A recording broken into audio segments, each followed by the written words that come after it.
Bueno, compañeras y compañeros, ante todo les doy la bienvenida a este espacio, que es un espacio que forma parte de la Subsecretaría de Formación Política de la Unión de Empleados de Justicia de la Nación, un espacio que, bueno, mientras sigo hablando van entrando personas, pero un espacio en el cual decidimos abordar la formación política y sindical, no solamente para nuestros militantes, sino también para todo aquel que quiera acercarse a la Unión. Creo que dentro del movimiento nacional son necesarios estos espacios, y mucho más en este momento.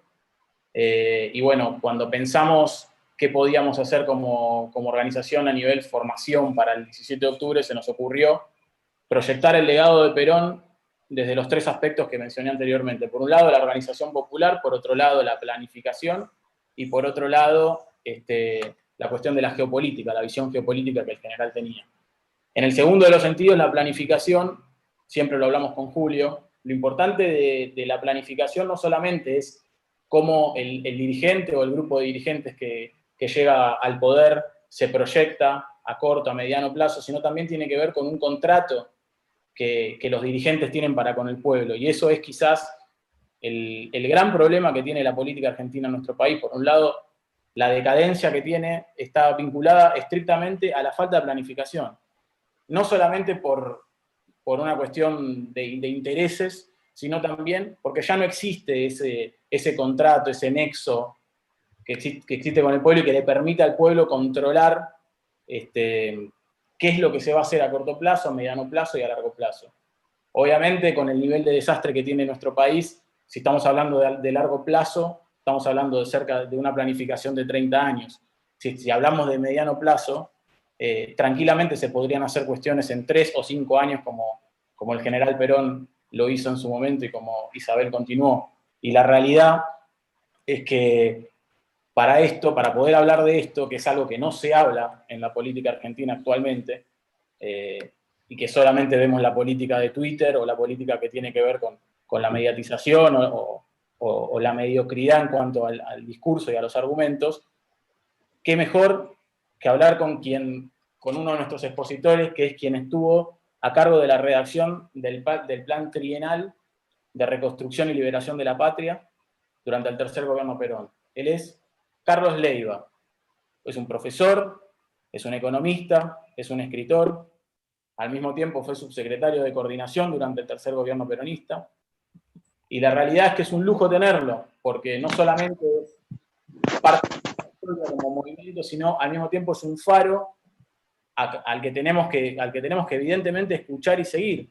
¿Por qué? Porque a nosotros como peronistas, tanto que nos suelen hablar de la democracia, no hay nada más democrático que poder tener una planificación y que el pueblo tenga claro el qué, el para qué, de dónde, y todas las preguntas que como pueblo nos podemos hacer cuando tenemos un plan escrito, como fueron los planes quinquenales del general Perón durante los primeros gobiernos y el plan trienal, que tantas realizaciones que hoy en día parecen insólitas, insólitas a nivel números, lograron para nuestro país. Entonces, con el agradecimiento de todos ustedes por estar acá, les damos la bienvenida, y en primer lugar va a hablar Carlos Leiva, y en segundo lugar nuestro secretario general y secretario de Derechos Humanos, Julio Piumato, quien es una persona que desde hace tiempo que viene insistiendo con la necesidad de la planificación en la política.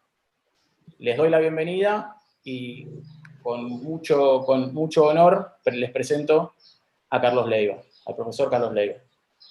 Bueno, buenas tardes a todos. En primer lugar, quiero agradecerle muchísimo a Julio Piumato que me haya invitado a esta reunión.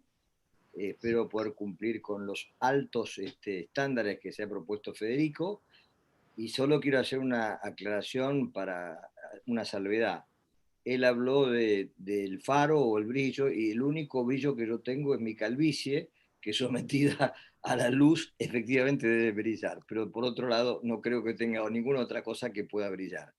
Hecha esta aclaración y agradecido por el entusiasmo, y compartiendo muchísimas las cosas que acaba de decir Federico, que me parecen muy precisas, bueno, voy a tratar de mantener una charla un rato, partiendo de un momento histórico para mí, y que por supuesto lo es para mí.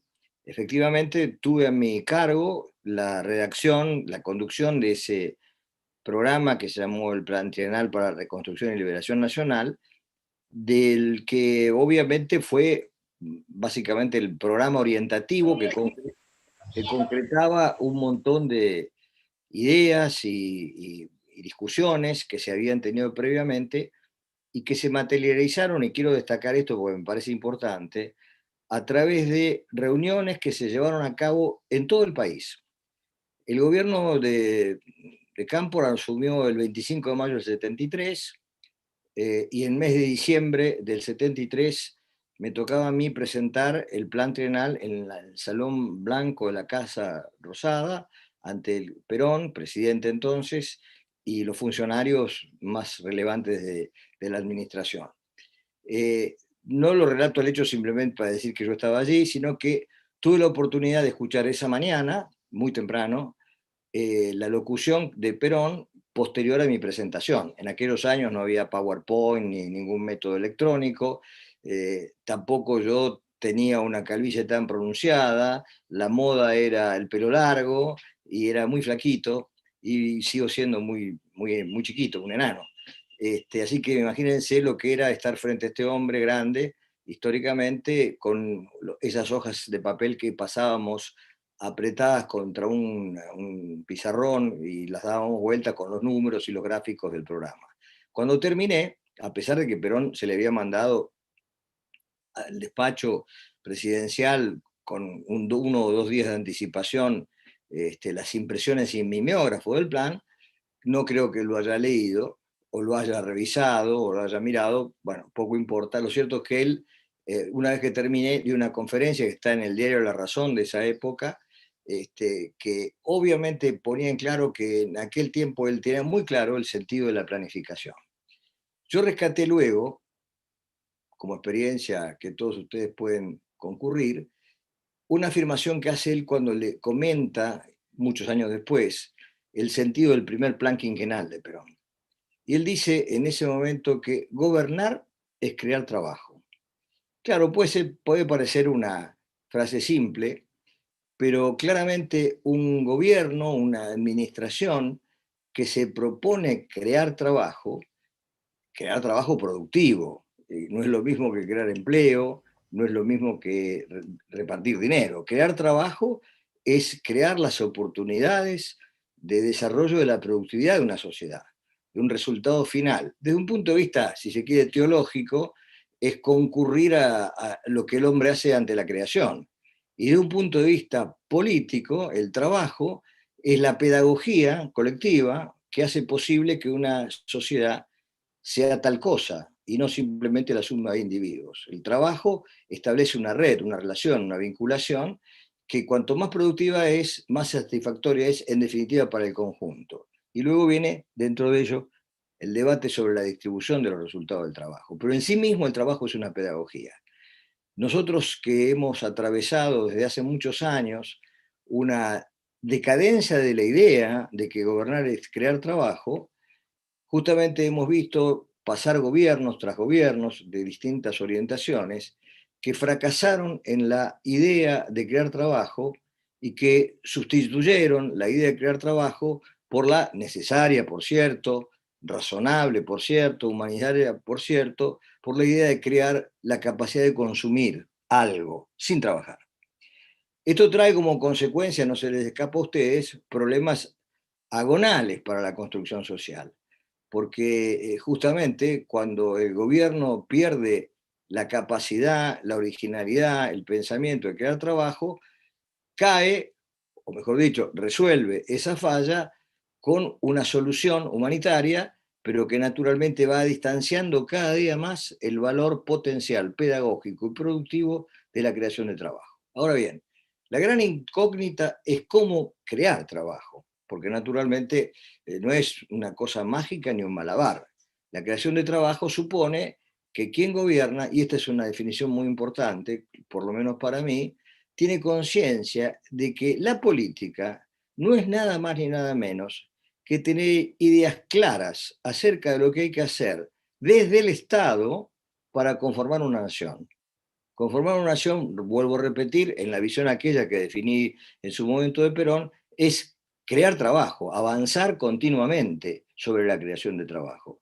Entonces, cuando los países carecen de ideas claras, cuando su clase dirigente carece de ideas claras, cuando sus máximas autoridades carecen de ideas claras, solo pueden verbalizar adjetivos que todos compartimos, las palabras progreso, felicidad, justicia, palabras, pero en realidad la política es articular esas palabras en términos materiales.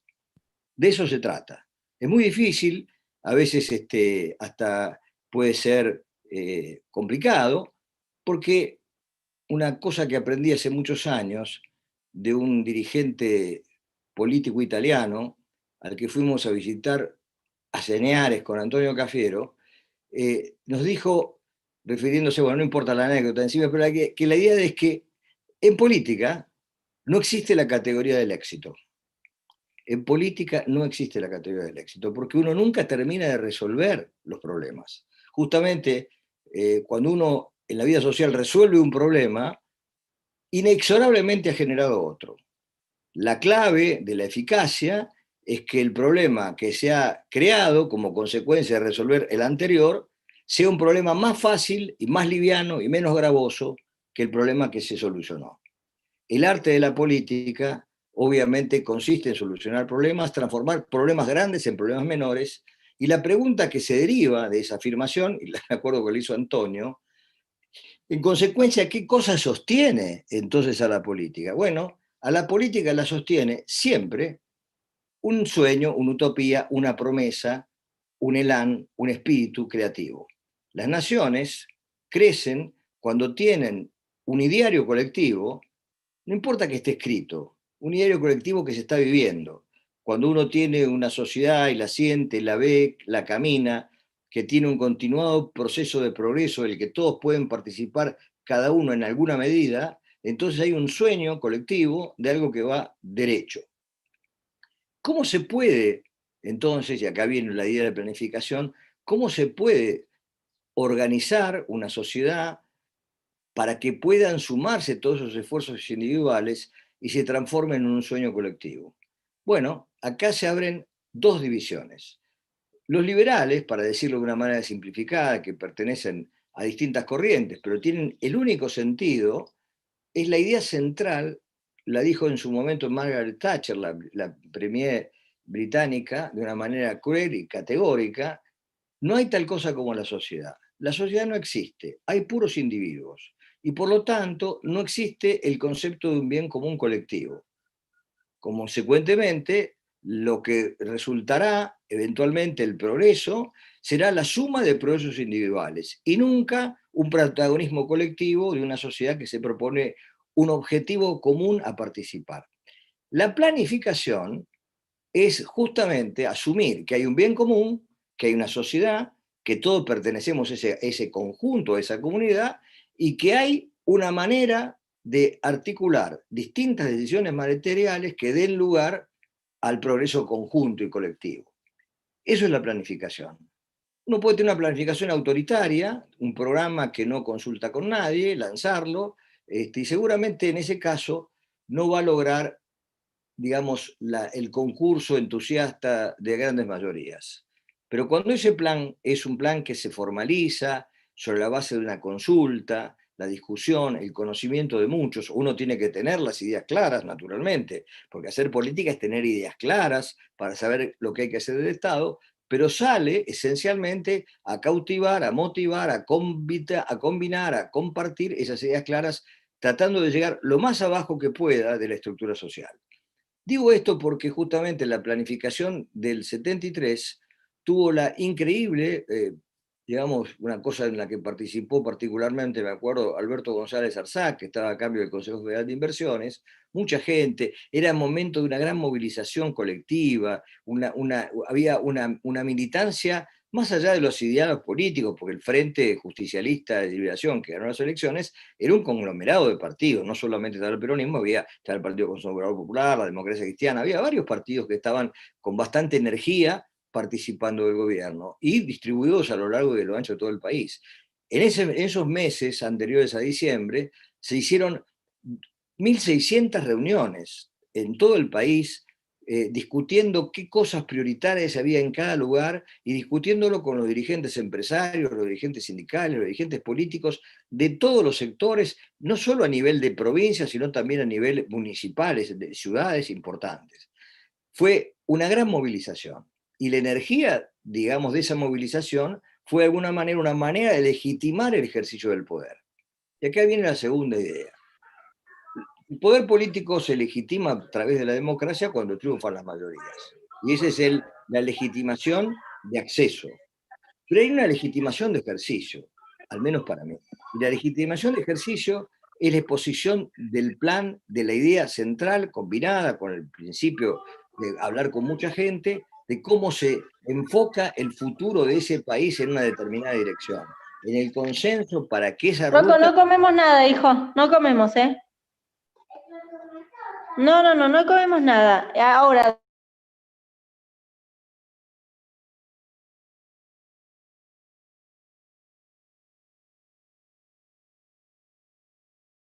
¿Hola? Ahí está. Se cortó, ¿verdad? Sí, perfecto. Bueno, no sé, apareció, no era de aquí la queja del niño, salió de otro lado. Continúa. Bueno, estaba diciendo que, digamos, de esa idea de que la legitimidad de acceso del poder es lo que garantiza que quien está allí está representando la voluntad popular, hay una legitimidad de ejercicio, al menos creo yo, que se basa en el hecho de que quien gobierna expone su proyecto, lo somete a la consideración popular, lo ha construido tomando los elementos de distintos sectores, pero está sometido continuamente, porque como bien dijo Federico, es un contrato que tiene quien dirige con la sociedad y lo expone, lo exhibe para que la sociedad pregunte acerca de eso. Un filósofo francés, fallecido hace muy pocos años, decía que el plan es ética en acción. Es decir, la política se torna moral, y tiene que ser la moral pública, cuando quien gobierna ofrece su programa y dice, convalidémoslo antes de ejecutarlo, para sostenerlo, para que sea juzgado y sea de alguna manera juzgado por quienes han de sufrir las consecuencias o los beneficios del programa. Miren, lamento decirlo, porque a lo mejor toco alguna vena, pero el caso más patético de traición a ese principio lo expuso de sus propias palabras Carlos Menem, que ganó las elecciones con un programa y muy suelto de cuerpo, cuando aplicó un programa absolutamente contrario, dijo, si yo hubiera dicho lo que iba a hacer, no me hubieran votado. Bueno, esta es una manera de demostrar que uno puede tener la legitimidad de haber accedido al poder, ganar las elecciones, pero se pierde la legitimidad cuando el contrato social que implicó el voto, el pensamiento y planificación se viola. Los últimos años han sido un gran escape, porque en general los gobiernos han evitado sistemáticamente de proponer el contrato, de exhibir el plan, de contar qué voy a hacer.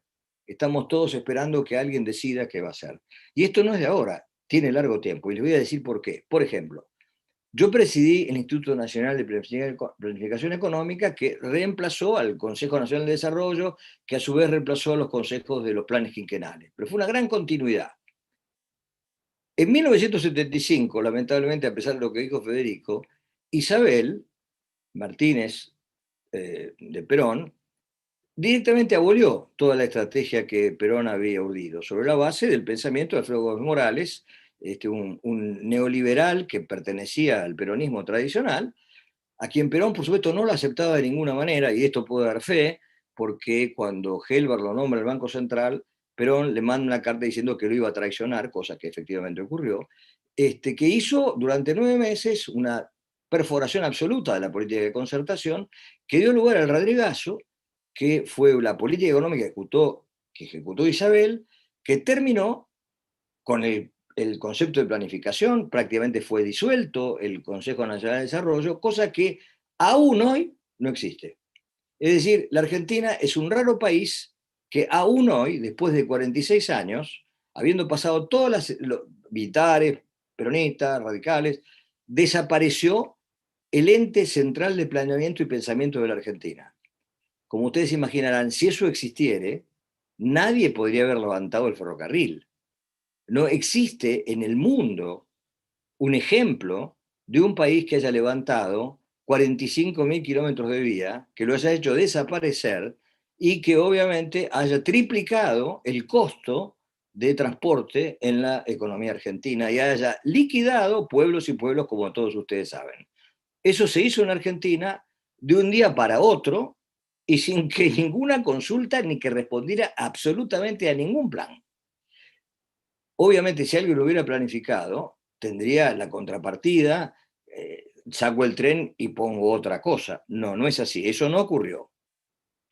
Ustedes, hay mucha gente, supongo ustedes del interior, sabrán el impacto brutal que ha tenido, a pesar de que sean todos ustedes jóvenes, ese cambio, sin discutir que el tren que teníamos estaba atrasado en términos de inversiones, sometido al plan Larkin en la época de Frondizi, todo lo que ustedes quieran. Pero la realidad es que si hoy se quisiera hacer una verdadera revolución de transporte en la Argentina, había que plantear la instalación del sistema ferroviario. Como el pensamiento de largo plazo en la Argentina no existe, porque nunca más nadie volvió a recuperar un Consejo Nacional de Planificación, por supuesto ninguna de cosa de largo plazo existe.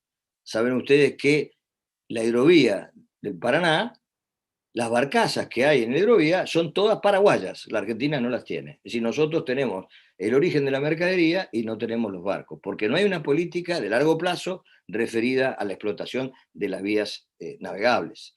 Tampoco tenemos, por esa misma razón, los barcos de la Armada que puedan custodiar la riqueza infinita hectícola de la Argentina, que es depredada sistemáticamente porque no hay nadie que ni siquiera que lo espíe, porque es una decisión argentina de no mirar qué pasa en el mar. No tenemos ningún barco para eso. Y tuvimos en su tiempo una industria naval, hacíamos barcos, obviamente, lo dejamos de hacer. Les recuerdo que la Argentina tenía fábrica de aviones desde 1927, desde 1927. Por supuesto, es muy doloroso ver cómo, como consecuencia de no pensar en largo plazo, lo hemos ido perdiendo. No solo nosotros, no solo nosotros. Lamentablemente, las ideas del Consenso de Washington, que en la Argentina protagonizó esencialmente Carlos Menem, pero se impusieron en muchos lugares del mundo y afectaron inclusive a países como Francia. Y Francia, que hasta hace muy pocos años tuvo su Consejo de Planeamiento de Largo Plazo, lo disolvió. Por supuesto, no totalmente, porque había organismos privados y mixtos que pensaban en el país, y ahora, a raíz de la pandemia, a partir de un discurso extraordinario de Macron el 13 de marzo de la pandemia de este año, cuando él tuvo que reconocer que Francia había visto emigrar a las industrias que podían producir los fármacos, los barbijos y los delantales a los países orientales, a China básicamente movilizada para tener mayor utilidad por más bajos salarios, ahora tenían que importar cosas elementales para poder combatir la pandemia. Y entonces decidió un concepto extraordinario. Vamos a relocalizar industrias. Lo que se había deslocalizado lo van a relocalizar. Y a consecuencia de ello, el 13 de abril, el ministro de Economía reinstaló el Consejo de Planeamiento de los viejos tiempos de Francia. Es decir, ha vuelto el plan en los países donde se había abandonado y en la Argentina todavía lo estamos discutiendo. Yo me felicito que Julio haya querido que yo le transmita algunas de estas cosas sobre lo que significa el plan, porque planificar es tener la racionalidad de discutir lo que las naturales fuerzas del mercado pueden realizar, que pueden ser a favor del conjunto o pueden ser contrarias al conjunto. Tenemos mil ejemplos de los que no voy a abundar para no molestarles, pero digo, un país que no piensa en su futuro no lo puede tener. Un país que no sueña en su futuro no puede sostener la política, porque vivimos siempre cometiendo errores a consecuencia que si resolvemos un problema, también generamos otro. A ustedes no se les escapa, para decirlo en términos cotidianos. Hoy por hoy tenemos, gracias a Dios, una política muy activa sosteniendo un montón de millones de argentinos que no tienen trabajo. Y es una excelente decisión. Pero no se les escapa a ustedes que eso tiene un problema, que es que hay una enorme misión para poder sostener ese bien. Lo que pone en claro que cada vez que uno resuelve un problema, está generando otro. Menor, pero otro problema. La clave de la política para sostener es, bueno, muy bien, este es el problema, pero ¿a dónde vamos? Cuando uno tiene un rumbo, cuando uno tiene un plan, que no es solamente el detalle de números, sino una concepción general, una visión, que la Argentina la tuvo, sin duda, tuvo muchos periodos de visión, sin duda, antes de Perón y con Perón. poco a poco se fue perdiendo, deshilachando esa visión de la Argentina, y hoy nos encontramos en un estadio que no sabemos la Argentina qué es. ¿Somos un país industrial? Bueno, pero sin embargo nos viven bombardeando con las ideas de las esdrújulas griegas, de la informática, como si hubiera una gran revolución en eso. Yo les digo sinceramente, me parece bárbaro lo de Mercado Libre, pero la venta por catálogo, cuando existía el tren y la compañía Villalonga-Furlong, para toda la gente que vive en el interior, sabe perfectamente que se compraban cosas por catálogo en las grandes tiendas. No es ninguna novedad, se compraban por teléfono o con una carta. Hoy por hoy la computación ha permitido que se cobren por Internet, pero no es una revolución, no sé si me explico. Simplemente es la mejora metodológica de algo tan viejo como la venta por correo. Eso siempre existió. Nunca dejó de ser. Cuando la Argentina perdió el sistema ferroviario, naturalmente que se encareció enormemente y desapareció. Pero hasta que el ferrocarril existía, existió. Entonces, lo que estoy tratando de decir que nosotros estamos embelesados con las palabras de las esdrújulas griegas, todo el mundo habla de eso como si fuera la gran solución, y la realidad es que tenemos en este momento, en vivo de los menores de 14 años, el 60% educados en la pobreza. Y por lo tanto sabemos, es ridículo no reconocerlo, que esas personas cuando crezcan, cuando sean la fortaleza de la mano de obra productiva del país, no van a tener de inmediato, no va a ser tan fácil hacerlos vivir el mundo de la informática. Mientras tanto, el propio país que tenemos no tiene trenes, no tiene barcazas. Todos ustedes saben, como lo decía en su momento el general, la Argentina es un país donde está todo por hacer, y muchas de las cosas por hacer suponen trabajar de una manera tradicional que se llama en este planeta industria. La Argentina tiene una deuda industrial colosal. Exportamos soja, que es alimento primario para los chanchos, cuando podríamos nosotros convertir todo eso en proteínas animales, y esas proteínas animales en alimentos para llegar a una góndola sofisticadamente envasados y cuidados. Es decir, hay una cadena de agroindustria que tenemos que realizar, como hay una cadena de producción industrial que tenemos que recuperar. La Argentina tiene un balance negativo en la industria automotriz.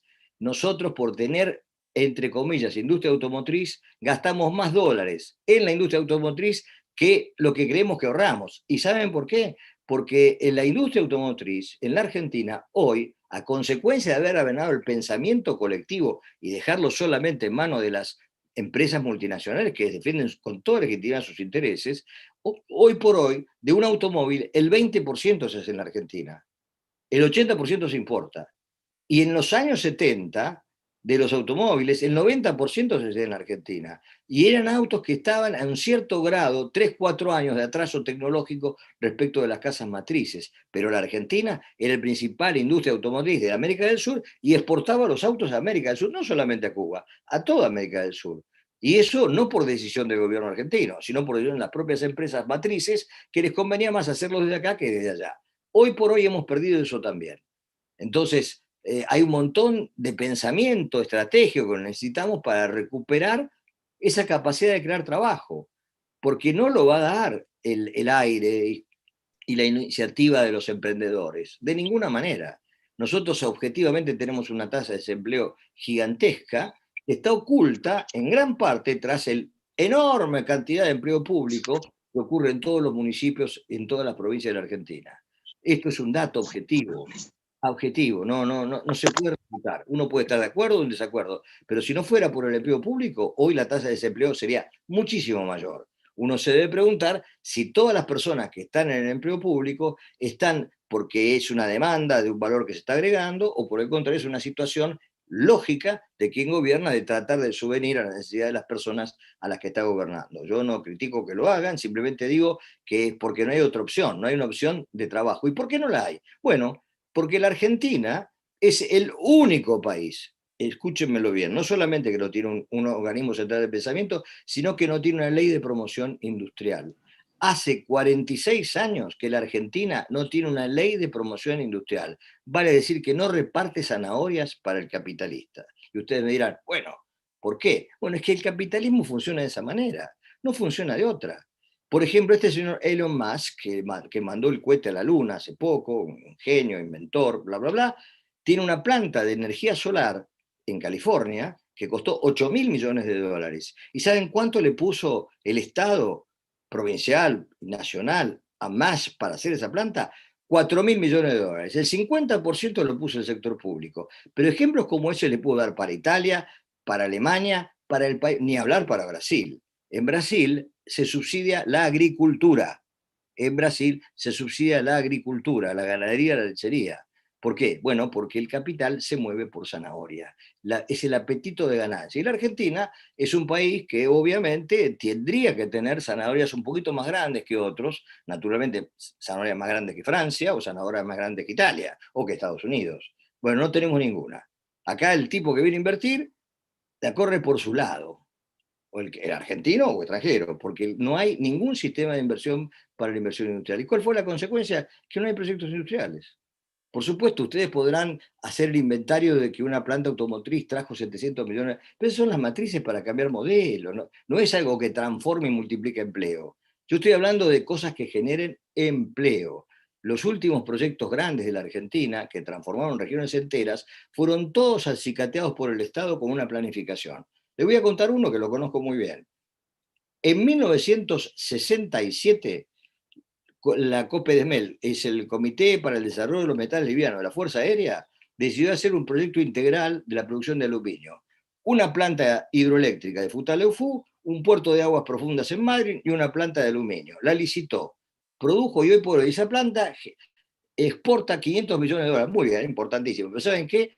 Había 4.000 habitantes en Puerto Madryn en el año 74. Hoy hay 100.000. 100.000 que han logrado radicarse en un lugar con un ingreso razonable promedio que motorizó el desarrollo también de parte de la pesca, del turismo, de otras actividades. No hay magia. Ustedes tenemos un país inmenso que ha sido olvidado básicamente por la dirigencia política, porque la Argentina se piensa en las 10 manzanas del microcentro. Yo no digo que eso no sea importante, digo que, como decía Celso Furtado, el gran pensador económico brasilero, para pensar la Argentina entera hay que pensarla desde adentro, desde el interior, porque es ahí donde nosotros tenemos el problema de lo que se nos cae para acá. Un país que no se da cuenta de lo que tiene ante sus ojos. Todos nosotros hoy vemos escandalizados la pobreza que rodea el conurbano, pero yo les recuerdo que los pobres en Argentina, en 1974, y yo estuve a cargo de la encuesta de hogares de ese año, sumaban 800.000 personas. Era el 4% de la población. Hoy son 16 millones. Para que 800 se convierta en 16 en 46 años, tiene que crecer el número de pobres al 7% anual, acumulativo. 7 por 7 por 7 por 7 para decir. Nadie vio cómo crecían, y no es que crecieron con Macri, o con Cristina, o con Néstor, crecieron sistemáticamente, porque la Argentina abandonó todo el proyecto de desarrollo. Coincide, no hubo ni ley de promoción industrial ni pensamiento de largo plazo. Y el resultado es la pobreza. ¿Y saben cuánto creció la Argentina desde el año 74 hasta hoy, calculando la caída brutal que vamos a ver este año? Al 0,2% anual. A esa velocidad, que prácticamente está estancado, ¿saben en cuánto tiempo se duplicaría el PBI de la Argentina? No lo van a poder creer. En 360 años. Realmente, para llegar a ser la mitad, tal vez un tercio de Dinamarca, de Suecia, de Noruega, necesitamos más de 3 siglos a este ritmo. Y este ritmo es un ritmo garantizado del que no vamos a poder salir hasta que no tengamos un plan de incentivos, una visión de largo plazo, qué cuernos queremos hacer con la Argentina, que no está, no lo tiene ni el oficialismo ni la oposición. Todos piden un rumbo, pero nadie se dice cuál es, salvo de repetir como loro lo de las esdrújulas griegas, la informática, la telemática, que no significan absolutamente nada en la práctica, son cosas que vienen, yo no sé lo que quiere decir siquiera, pero bueno, se habla de eso con una fantasía notable. Bueno, si no tenemos un rumbo, no tenemos un plan, no podemos entusiasmar a nadie. La gente se va afuera, porque algunos, los pocos, se van porque ven afuera algo y no ven adentro, todo el potencial gigante que tiene la Argentina adentro. Tenemos el campo más grande para tener la energía eólica que querramos. No producimos energía eólica. El señor Pescarmona hizo el primer molino y quebró, pero lo hizo. Tenemos la zona de energía solar extraordinaria y tampoco generamos energía solar. Tenemos que ir a comprarle a los chinos.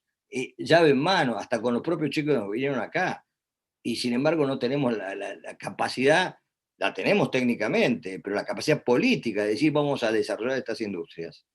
Bueno, como tampoco tenemos la decisión de exportar carne preparada y trozada en lugar de exportar soja, que es lo que le damos de comer a los animales.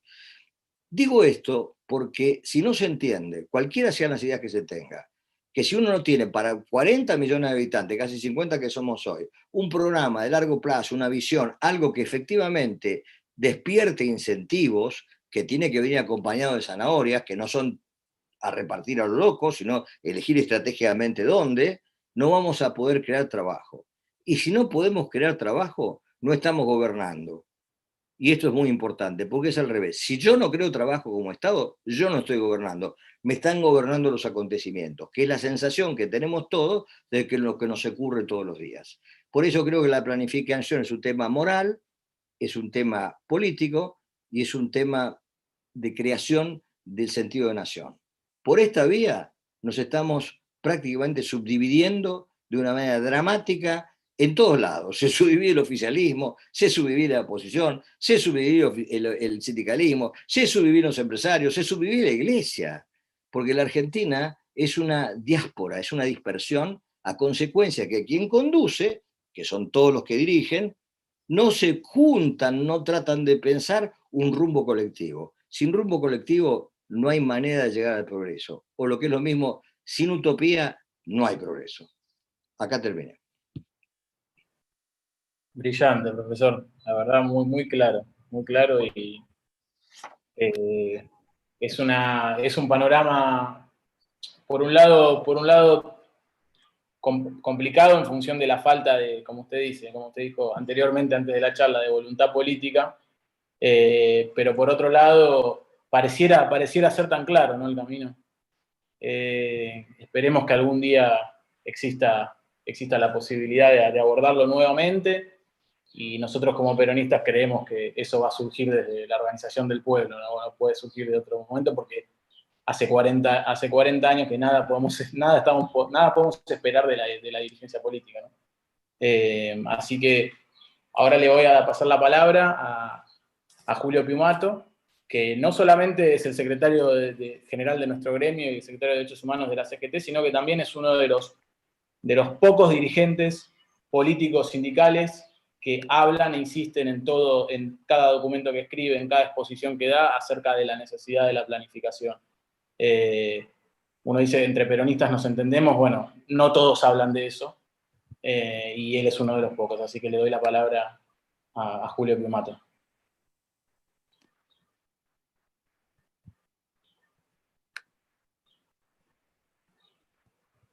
Julio, el micrófono. Sí. Gracias, Fede. Bueno, me alegro que todos hayan podido tener el placer de escuchar una exposición tan brillante como la que dio Carlos, ¿no? Fundamentalmente creo que él dijo todo, ¿no? Porque cuando uno habla de planificación es la herramienta de algo. Vos planificás cuando sabés a dónde querés ir. Evidentemente, como bien lo dijo Carlos, cuando no tenés un proyecto de país, cuando no sabés qué querés hacer con un país o con tu familia o con tu casa o con tu negocio o con tu trabajo, en cualquier actividad, si vos no querés saber qué querés hacer, no tenés un plan. Y en las naciones pasa lo mismo, lo explicó bien él. Lo doloroso para la Argentina es que la Argentina tuvo un proyecto de país. Él participó, por eso planificó. Es decir, la planificación está íntimamente ligada al desarrollo del proyecto de país que vos querés. Si vos tenés un proyecto de país, tenés una planificación. Un proyecto de país pensado para todos, pensado para el conjunto de los integrantes de una nación. La mayoría de los países del mundo, digan o no, tienen un proyecto. Incluso los poderes centrales tienen un proyecto para la Argentina.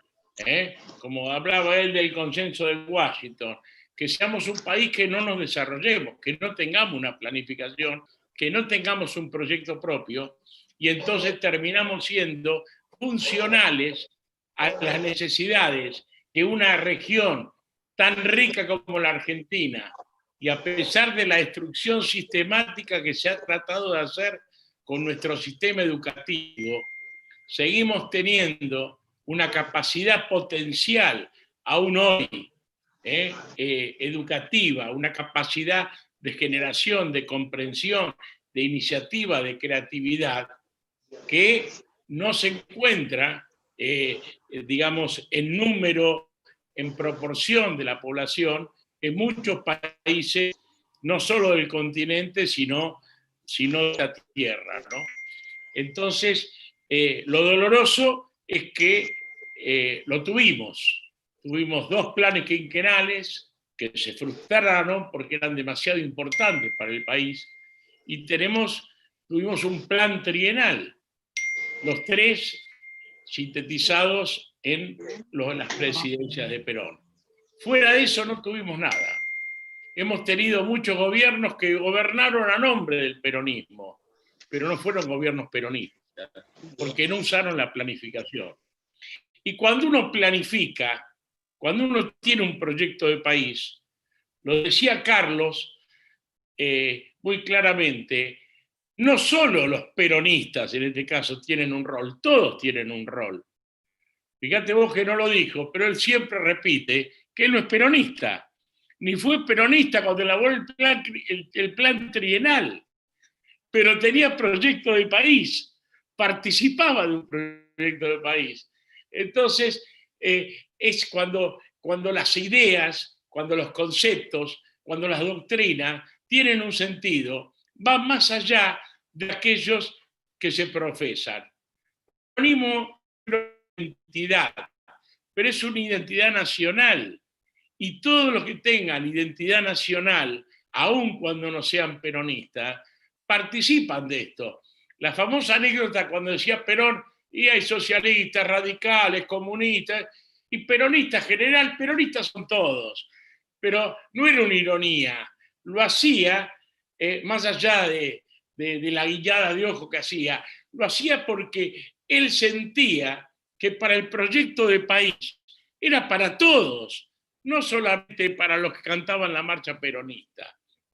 Por eso cuando vino y dijo, para un argentino no hay nada mejor que otro argentino, se abrazó con Balbín, pero ese abrazo con Balbín, ¿qué significó? ¿Que bajó la bandera? No, puso el plan trienal. Es bueno leerlo. Es lo mejor que un libro de historia, no cumplida en algunas partes, pero uno lee el plan trienal, lo que la Argentina se planteaba en 1973, hace 47 años, y por un lado le da ganas de llorar, porque uno ahí entiende qué fácil, si hay, como decía él, si hay patriotismo, qué fácil es desarrollar un país con los condimentos tan importantes como tiene la Argentina, riquezas a rolete y lo que decía yo, la otra, la capacidad potencial de su pueblo de dar respuesta y recorrer cualquier camino que se plantee a través de su capacidad y su capacitación. Entonces, esa realidad innata se dio ahí. Si uno lee ese plan trienal, bueno, pero la otra parte es la posibilidad que tenemos de retomar el camino en cualquier momento. Los más jóvenes, los que estudiaron, dicen, uy, qué oportunidad perdida que tuvimos en la década ganada. Porque en la década ganada, cuando decían que era el viento de cola, que las commodities tuvieron, yo creo que no hay momento de la historia argentina en que hayan entrado al país tal cantidad de divisas. Hoy nos falta la divisa, estamos todos con el dólar. Ahí sobraba, por eso el dólar estaba planchado. Y sin embargo, no fue capaz, por falta de planificación, por exceso de tacticismo, no fue capaz de elaborar una planificación. Y es esencial la planificación, porque el famoso tema de los presupuestos, es decir, nada se construye en un año en un país. Entonces, es necesario los planes plurianuales, donde cada año vos en el presupuesto debatís, porque lo bueno de la planificación, y esto es bueno verlo en el plan trienal, no es solamente una expresión de motivo, ¿no? Quiero hacer esto, a ver, bueno, quiero tener esto, sueño, que como decía él, hay que tener sueño, hay que pensar a dónde vamos, pero no es solo tener sueño, cuando te pones a planificar, vos ves, estaba previsto no solo qué hacer por año, sino de dónde sacaban los recursos para concretar esos proyectos. Entonces, digamos, entonces uno dice, si uno ve eso, es tan simple planificar, porque uno no planifica de dónde, pero cuando uno dice, quiero hacer esto, ¿y dónde busco los recursos? Y ahí empiezan, te obligan a tener respuestas que a lo mejor no les gustan tomar decisiones. Porque, bueno, ahí tenés que tocar intereses. Y entonces ahí empieza el problema. Pero evidentemente, si nosotros no recuperamos ese proyecto de país, no recuperamos el cómo recorrer ese camino para obtenerlo, si no fijamos un objetivo, es imposible, esto que bien lo explicaba Carlos, el tema de la unidad. Vos no te juntás, juntarte sin un objetivo es amontonarte, no tiene sentido. Vos recién podés generar y desarrollar un concepto de unidad en cualquier ámbito cuando tenés un camino. Los sindicatos, ¿por qué se unen? Porque tenemos un objetivo, que es la defensa del salario, como decíamos, superamos eso porque también tenemos nosotros en Judicial un proyecto de justicia, queremos participar en la discusión de ese proyecto, pero tenemos un objetivo, entonces necesariamente nos juntamos porque compartimos los mismos intereses, a pesar que tengamos diferencias entre nosotros, pero hay algo que nos une más allá de las diferencias. Y lo mismo pasa con un proyecto de país. No somos todos lo mismo, pero seguramente si nos ponemos a pensar, vamos a tener más cosas que nos unen que las que nos separan. Pero la única forma de darnos cuenta es empezar a encarar ese camino, empezar a plantearnos a dónde queremos llegar y empezar a ver de qué forma lo vamos haciendo. Esa es la trascendencia y la importancia de la planificación, como es de la visión geopolítica. Lo decía bien, para planificar vos tenés que tener una geopolítica. Tengo este país, ¿cómo lo desarrollo? Desde todo el punto de vista. Y la deformación que hemos tenido históricamente en nuestra educación, el punto negativo, es palmaria. A nosotros nos enseñaron que limitamos con el océano Atlántico. ¿Y quién vive en el océano Atlántico? No vive nadie. Nuestro límite con Sudáfrica, el océano Atlántico es una frontera ancha que tenemos. O nuestra visión bicontinental que la quisieron borrar. Recién ahora un acto favorable porque el bicontinentalismo, bueno, fue nuestro aporte cuando estuvimos en diputados, reinstalar la ley del mapa bicontinental de la Argentina, y ahora algo que hizo bueno este gobierno fue la cuestión de la plataforma también continental. Ahí da lo que decía con claridad Carlos. Somos un país oceánico, tenemos una riqueza, pero absoluta, y sin embargo, prácticamente a lo largo de la historia le dimos la espalda al mar. Le dimos la espalda al mar, le damos la espalda a la Antártida. El peronismo tuvo planificación y cuando cayó Perón en el 55, el coronel Pujato ya estaba planificado una política para la Antártida. Se iba a instalar el primer pueblo de todo el continente antártico, iba a ser un pueblo argentino, en lo que hoy es la base Esperanza del ejército argentino. por algo, porque algunas cosas quedan, la base de esperanza es la única que van los familiares de los que están en esa base. Algo poquito, pero quedó como herencia. Pero no era lo mismo que tener un pueblo ahí instalado, porque había una planificación. Nada se consigue de la noche a la mañana. Bueno, lo del ferrocarril, todos los ejemplos que dio Carlos, creo que son patentes. La falta de una planificación, yo voy a dar un ejemplo, hablábamos de la Patagonia, que a mí me lo enseñaron en Comodoro Rivadavia. Cuando hicieron la planta de energía eólica en Comodoro Rivadavia, el campo de energía eólica, por Comodoro también pasaba el sistema eléctrico, ¿no? ¿Cómo se llama? Fue el nombre, Carlito me ayuda. ¿Cómo se llama? El interconectado, ¿no? El sistema interconectado. Interconexión. Y ustedes saben que me decían, no se previó en Comodoro Rivadavia una conexión del sistema de energía con la fuente de energía eólica. Es decir, la energía eólica vale de acuerdo a los costos, ¿no? A veces más cara, otras veces más barata, pero lo que garantiza que es una fuente extra y que no va a faltar energía. Entonces, cuando faltara la otra energía, la que provenía de las empresas, como puede ser de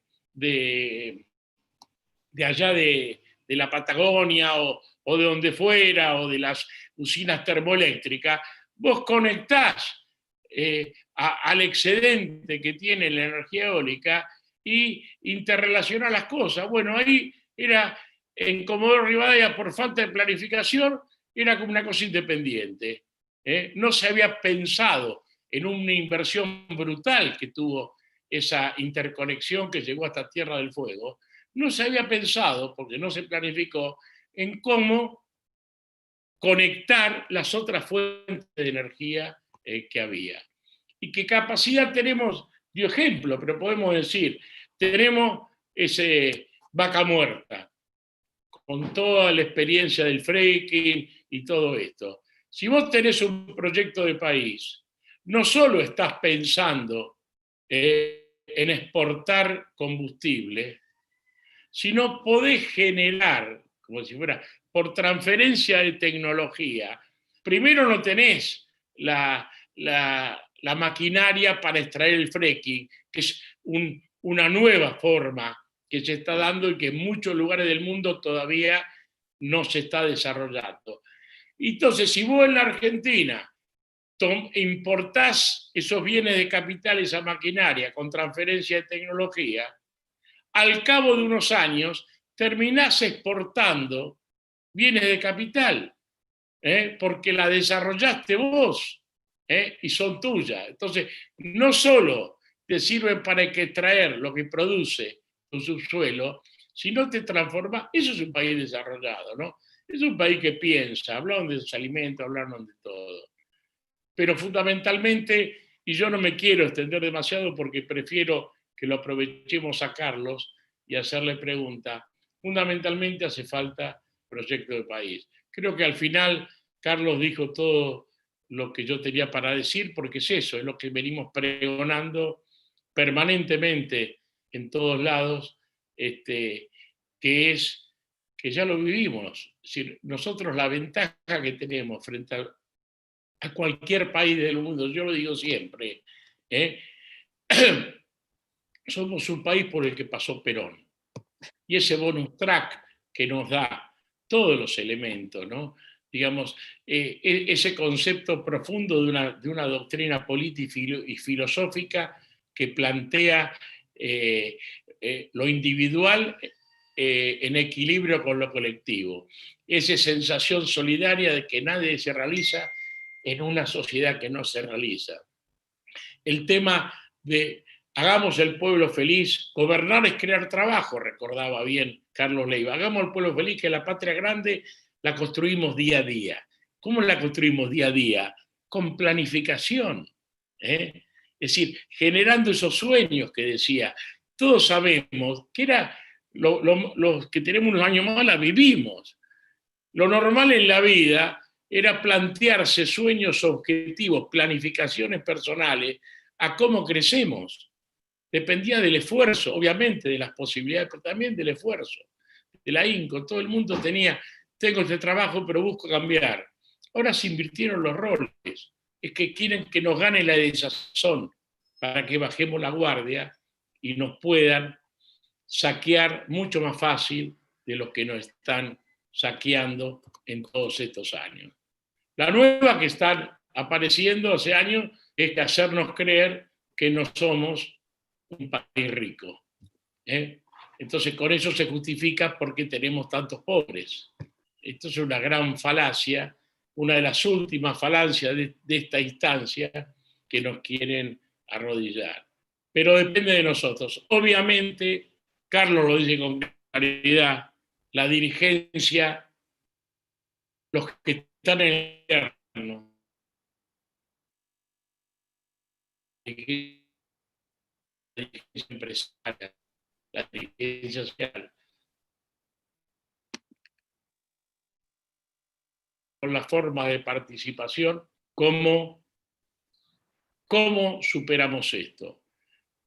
El Papa Francisco dijo algo que todos sabemos, porque también lo pensó Perón en el 46, que las grandes crisis generan grandes posibilidades. Yo esto lo repito siempre, pero insisto. En 1946, el mundo salía de una guerra terrible, con decenas de millones de muertos, y a sumarle los mutilados, todas las consecuencias, donde Europa estaba devastada. Era necesario reconstruir todo eso. ¿Y quién iba a poner la plata? Y los que tuvieran algo, y Argentina tenía riqueza, no se iban a saquear. Perón, en cambio de eso, creó el Consejo de Posguerra e imaginó con su dirigencia cómo venía el mundo que salía de la Segunda Guerra Mundial. E imaginó la Argentina, cómo planificar, cómo instalarse en ese mundo y sacar ventaja para beneficio de su desarrollo y del bienestar del pueblo argentino. Hoy el Papa Francisco dice, la pandemia o te manda para abajo, o es una oportunidad. ¿Por qué? Porque más allá de lo que le estamos sufriendo nosotros, que es mucho más de lo que se decía, y más viniendo de un país quebrado, con los porcentajes, con una economía en recesión, con los porcentajes de pobreza que teníamos y todo, esto agudizó todo más, y más cuando no hay un plan. Pero en esa realidad, todos los países del mundo están sufriendo. Entonces, si nos pusiéramos a pensar con la potencialidad de la Argentina, cómo es el mundo después de la pandemia, y empezamos a planificar las opciones que tenemos frente a esa realidad, seguramente va a ser una oportunidad. Porque vuelvo a decir, lo tenemos a Carlos Leiva no por él, sino porque él expresa un modo de concebir el proyecto nacional. Y lo pongo a él porque no es peronista. ¿Y qué tenemos que hacer? O estamos a la altura o él. Si acá la revolución social, económica y el desarrollo del país va a ser usando o la letra E, bueno, que no quiere, esos temas son, entiendo yo, los espejitos de colores que nos quieren dar para distraernos mientras se llevan toda nuestra riqueza. Así que, así como todos los temas, ninguno nuevo, los ejemplos, no. Yo digo, propongámoslo hacer, sigamos en todos los lugares, necesitamos muchos apóstoles, plantear esto en todos los lugares donde estemos, y creo que la Argentina tiene una oportunidad. Sabemos en síntesis que la oportunidad pasa por un proyecto nacional, que Perón nos dejó el legado en el modelo argentino para el proyecto nacional, Tenemos en los actores, en las organizaciones libres del pueblo. Esas las que generan lo contrario al individuo. Esa es la que genera las comunidades que son capaces de llevar adelante sueños colectivos. Y bueno, y es jugarnos a construir el futuro para todos y para nuestros hijos y para lo que venga. Este país está todo por hacer, bien lo decía. Muchas cosas se destruyeron. Bueno, volvámosla a reconstruir. En otros lugares sería muchísimo más difícil. Así que, como yo digo siempre, sigamos por esta línea. El 17 de octubre es la bisagra en la historia argentina que abrió toda esta posibilidad. Yo siempre digo que la ventaja que tenemos que los argentinos, que en otros lugares del mundo a lo mejor los trabajadores piensan en utopías. La justicia social es una utopía, porque nunca hubo justicia social. Nosotros esa realidad efectiva la vivimos, con esos niveles de pobreza. Yo lo decía el otro día, la Argentina llegó en el 53 a que el asalariado había pleno empleo, como en el 73 en poco tiempo, pleno empleo, y el asalariado participaba del 54% de la renta nacional. Con esa planificación que fue motor y que presentó Carlos, en un año y medio, entre el 73 y 74, los trabajadores en la riqueza nacional pasó del 31% al 40%, y el salario alcanzó trienal. El pacto social tenía sentido porque estaba inmerso, no era un pacto social, no era una tregua, estaba inmerso en un proyecto, era una herramienta fundamental para garantizar esa planificación, donde estaban todas las condiciones para ambos lados. Entonces, el salario real alcanzó en ese año y medio el nivel más alto de la historia argentina. Hoy estamos a años luz de que un asalariado, sin contar los desocupados, sin contar el resto, los asalariados, tengamos, por lo menos en el horizonte, ese salario real promedio que teníamos en la Argentina del tercer plan quinquenal del general Perón. Por eso, bueno, le digo las preguntas, aprovechémoslo a Carlos, le agradecemos.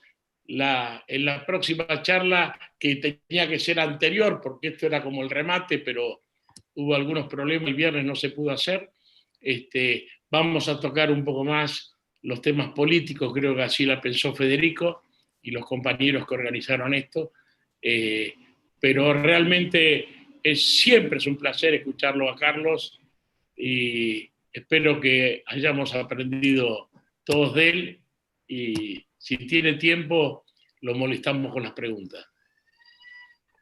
Sí, la verdad que, bueno, impecable, Julio.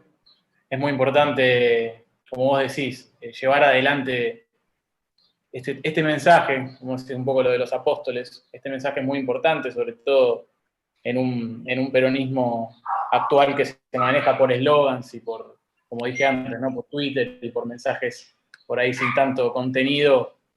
Abordar las realizaciones desde un punto de vista de la planificación termina siendo quizás lo esencial que nos está faltando. Hay muchísimas preguntas.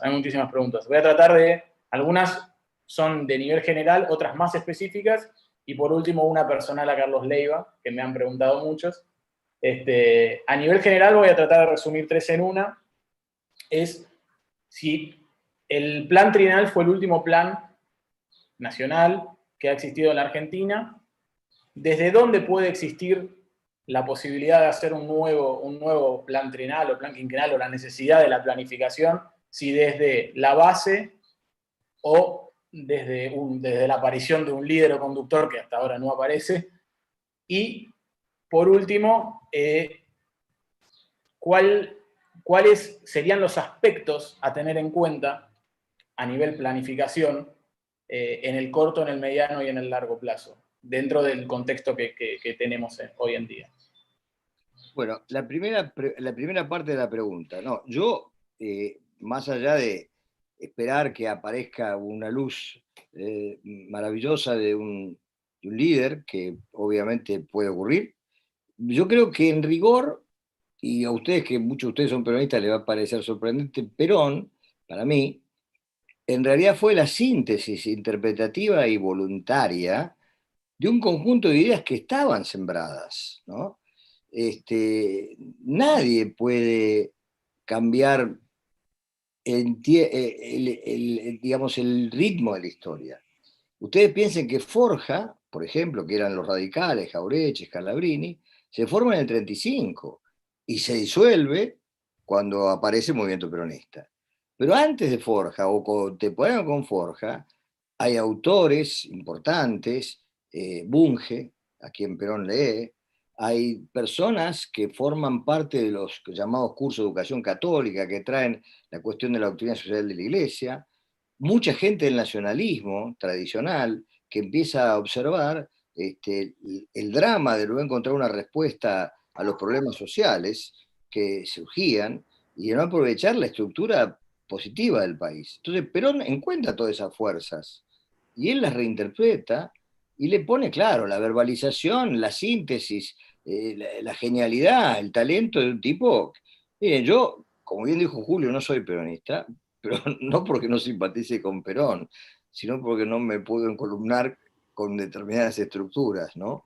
No lo hubiera aceptado nunca, pero bueno, respeto a lo que lo hace. Yo creo que peronista se nace, esto me parece que es un problema importante, creo que es genético. Ahora, bueno, me perdí donde estaba, pero, Perón. Perón que yo conocí en los años 80, le recuerdo una cosa, sin Perón la Argentina no tendría soja. Ustedes no van a poder creer. La Argentina no tenía soja. Y en ese gobierno se hizo el plan soja y trajimos la semilla de soja de Estados Unidos. La Fuerza Aérea trajo la semilla de soja. Hoy no tendríamos un puto dólar en Argentina si no hubiera soja. Es increíble, ¿no? Pero esto ocurrió, es verdad. En segundo lugar, no tendríamos luz, porque Perón hizo Yacyretá, que no se había hecho, que se resistía. Y Perón lo arregló con Sapena Pastor, sabiendo que los muchachos paraguayos no eran muy, digamos, muy probos, pero bueno, en la vida hay que comprometerse, y se hizo, y hoy tenemos luz. O sea, fíjese que dos cositas, tres, el caño de gas que viene de Bolivia, también lo hizo Perón. Y el acuerdo con el Uruguay, el acuerdo del Río de la Plata, también lo hizo Perón, 80 años, bastante jovato, muy mutilado físicamente. Cuatro cosas trascendentales para la Argentina, que no las iba a ver, porque lo grande de eso es que él no lo hizo para inaugurarlo, no inauguró nada, puso las cosas en marcha, y eso es lo que hace un tipo grande, un estratega. Bueno, obviamente el liderazgo es necesario, pero claro, tienen que estar las ideas. Ocurre. Lo que está pasando en Argentina es que la Argentina no tiene ideas. ¿Por qué digo que no tiene ideas? Esto es algo que a lo mejor alguno de ustedes me escuchó decirlo, pero yo durante un largo tiempo hice un sistemático revisión del anaquel de una librería muy importante de la ciudad de Buenos Aires, donde buscaba los libros de ensayos argentinos. Ensayistas argentinos que escribían. Bueno, no pude encontrar nunca un libro que se refiriera al futuro de la demografía, del territorio, de la energía, de lo que quieran. Nunca. Un libro del CONICET, nadie publicó nada acerca. Alguno lo habrá escrito, pero nadie lo publicó. ¿Saben lo que había? Mucho libro de historia. ¿De qué época? De los años 70. Hasta llegué a encontrar 3 biografías de Dorrego, que es un personaje importante, pero hay que dedicarle 3 biografías en 10 años, ¿no? Digo, esa cancelación del futuro no es solo un problema de los partidos políticos, también es un problema de los intelectuales en la Argentina, por aversión al futuro, miedo al futuro, a no pensarlo. Y eso es una cosa grave, que mi generación, tal vez Julio, mucho más joven que yo, lo haya vivido, la de Perón, era generación donde el futuro era una materia prima del pensamiento. ¿Qué va a pasar? La geopolítica, la política, lo social. Bueno, para eso el Estado, el aparato público, tiene obligación de incentivar el pensamiento. Cuando se formaron los institutos de planeamiento, se juntó inteligencia de todos lados. Como ustedes se imaginarán, los que hicieron el primer plan quinquenal no eran peronistas, se habrán hecho peronistas después, cuando lo hicieron, pero no eran, el tipo venía de todos lados, eran ingenieros, médicos, sanitaristas, educadores. Bueno, está bien, se juntaron las ideas. Entonces, cuando la gente discute cosas concretas, materiales, bueno, los problemas se van abriendo. Lo que insinuó Julio Piumato sobre Vaca Muerta. Bueno, no estamos congelados en Vaca Muerta pensando cómo hacemos para sacar el petróleo. Pero en la realidad, lo que debemos estar pensando es cómo hacemos para usar todo ese gas en la química del gas, en hacer fertilizantes, en fomentar industrias que lo aprovechen, no solamente conectar un caño y que salga.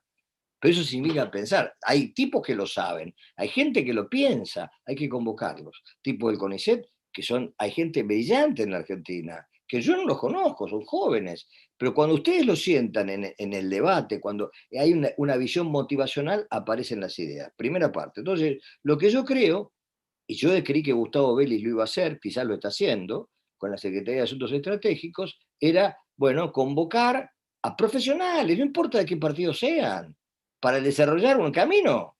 Es que no hace falta tener una visión ideológica. Yo les recuerdo que en aquel instituto había tipo del Partido Comunista, tipo del peronismo, tipo de la derecha, de todo, pero eran técnicos en escular hormigas, por ejemplo, una cosa concreta. Bueno, muy bien. Creo que eso es fundamental. La tarea del Estado es convocar, poner a pensar, con algunas ideas directrices. ¿Qué directrices? Que es la que preguntaba él. Bueno, muy bien. Acá hay dos opciones ideológicas en la Argentina. Yo lo insinué. Una, la Argentina, desde que desapareció la política de sustitución de importaciones, la industrialización por sustitución, que se declaró que era horrible, empezó con Rodrigo. Eso se decidió, no va más. La Argentina se desindustrializó. Hoy es un agujero. ¿Ustedes saben cuánto importa por año la industria manufacturera de transformación, que es la que no es alimentaria? 30.000 millones de dólares de déficit industrial. Hay que remar 30.000 millones de dólares para pagar todo lo que compramos para hacer algo. La industria tiene un 60% de insumos importados en promedio, de industrias que teníamos y que las perdimos. Las tiene Brasil hoy, se fueron de acá, están allá, otras se fueron a otro lado. Pero la realidad es que nosotros las perdimos, porque los brasileños los invitaban a ir, te daban la tierra, el crédito a una tasa regulada, la protección arancelaria, los beneficios miles, una competencia absolutamente desleal para con nosotros. Yo les digo, los tipos que fabricaban los compresores de heladeras, que en la Argentina, hoy es una de las grandes firmas mundiales, está radicada en Brasil, era un argentino. Miles de ejemplos. Lo perdimos. Perdimos el famoso Airbus que tienen los brasileros. Era argentino. Esa es la realidad. Entonces, acá hubo un desinterés tan grande que hay un debate cultural e ideológico. Lamentablemente mis compañeros, mis colegas, en su inmensa mayoría, están en contra de la industria. Consideran que la industria es una cosa del pasado y lo dicen en serio, convencidos. Pero si ustedes van ahora a leer, yo digo que en la Argentina es un país de traductores. Como ustedes saben, las traducciones tardan 10 años, más o menos. Un éxito literario, pues menos, pero en general, las traducciones, ustedes habrá un libro en español traducido y dice, origen 2008, estamos en el 20, es vieja la idea. Bueno, yo digo, tenemos mucha gente nuestra que viene traducida, por lo tanto, demorada en el tiempo. Hoy por hoy, en Europa y en Estados Unidos con el pibe Trump, la vocación reindustrializante es lo dominante. Lo dominante, porque desde que se instaló la geopolítica de la chimérica, esa asociación insólita entre Estados Unidos y China, los países, como el nuestro, que habían logrado un cierto nivel de desarrollo social y que tenían, por lo tanto, un costo medianamente elevado, fueron reventados por los salarios bajos. Y esos salarios bajos nos importaron trabajo y nos dejaron los pobres a nosotros. ¿Está claro? Bueno, es tan simple como eso, pero es una cuestión ideológica. Mis colegas hablan de la tercera industria, la cuarta vía, la informática, lo que yo llamo las esdrújulas griegas. Y bueno, puede ser, pero yo quiero crear trabajo y quiero tener una balanza comercial medianamente favorable. Caja rápida, la plata en serio, ahora, que venga ya. ¿Y esa saben cuál es? Empezar a sustituir importaciones. Es así. Obviamente el mundo cambió, eso es cierto, pero mire lo que le pasa a Estados Unidos. que pasó a tener una masa de pobres gigantesca y gracias a eso gana Trump. Porque no hay una camisa. Estados Unidos no puede hacer camisas. Un tipo que manda el cohete a la luna no puede tener la tecnología para hacer una camisa. No lo hace. La traen de Tailandia. Es ridículo. Y no, bueno, que lo hagan ellos porque les sobrará la plata por otra razón, pero nosotros no. ¿Cómo vamos a poder hacer nuestras cosas? Por supuesto que eso cambia los precios, hasta que alcanza volumen. Pero es el colectivo lo que estamos defendiendo. Es preferible manejar un Ford Falcon con seguridad y no manejar un auto importado y el tipo que hacía el Falcon te mate de un balazo en la calle para robarte la billetera. Es tan simple como eso. Entonces los países deciden cosas concretas. La ausencia de pensamiento largo, que no está en los intelectuales de la librería, ha cancelado el proyecto de futuro en la Argentina. La Argentina no piensa en su futuro. Yo les invito a que ustedes digan, miren, voy a hacer una cosa terrible que me van a pegar un palazo en la cabeza. Me van a pegar. Acá me pongo. El general Roca, el día 12 de octubre de 1880, cuando asumió, ¿saben qué dijo? En 3 años vamos a tener el tren a San Juan y a Tucumán para traer el azúcar y el vino. 3 años. Era pico y pala eso, ¿eh? Era pico y pala. Es un discurso cortito. No es porque yo adore a Roca, simplemente digo que aún se puede ser liberal, como Roca, y se puede tener alguna idea de futuro, como Roca. Nosotros no somos liberales, nadie se confiesa liberal, todos son, pero no tenemos una perra idea. ¿De qué sirve confesarse de otro culto si uno vive pecando? No va. Entonces yo digo, en realidad el drama nacional es que el futuro no se piensa en Argentina. Y no se enseña a pensar. Miren, y con esto termino. Yo he tenido años de ser docente, soy docente hace 500 años. Los chicos ya no se preocupan por saber. Lo que están buscando es un título. Es jodido eso. Porque ese tipo no está pensando que cuando termine va a empezar a estudiar. Porque si no, no va a poder ejercer. Entonces, eso quiere decir que ese chico no aprendió a que lo más importante es planificar su propio futuro, el de todos nosotros, es nuestra vida. Hay algo en la genética, en la cultura, algo que nos inmediatizó. No sé qué es anterior a la informática, ¿eh? Hay algo que nos inmediatizó. No sé, que de golpe y porrazo perdimos el rigor de la construcción. Y eso es preocupante. Y tenemos que revertirlo. Pero yo creo que se revierte, como dijo Julio, con una idea de un rumbo, y eso es el liderazgo. Es decir, que los que están arriba, además de también un poquito de ejemplo, no es malo, ¿no? Con ejemplo, también es importante el ejemplo.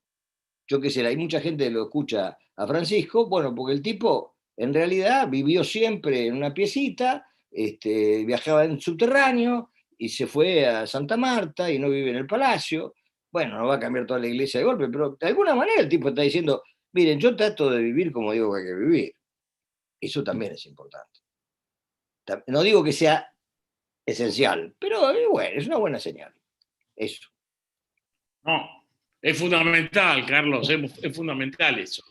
Pero yo lo que vos decías bien, que esto también nos dio el peronismo, los pensadores que vienen de antes pero vienen de después, Sí, y que está todo conectado, porque tener un sueño de país, ¿qué te hace? ¿Qué te hace?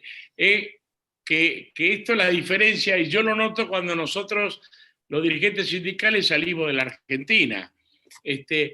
Esa enseñanza de imaginarte los escenarios futuros. Es decir, es como anticiparte a los tiempos, porque si vos planificás, tenés que pensar, ¿planificar para qué?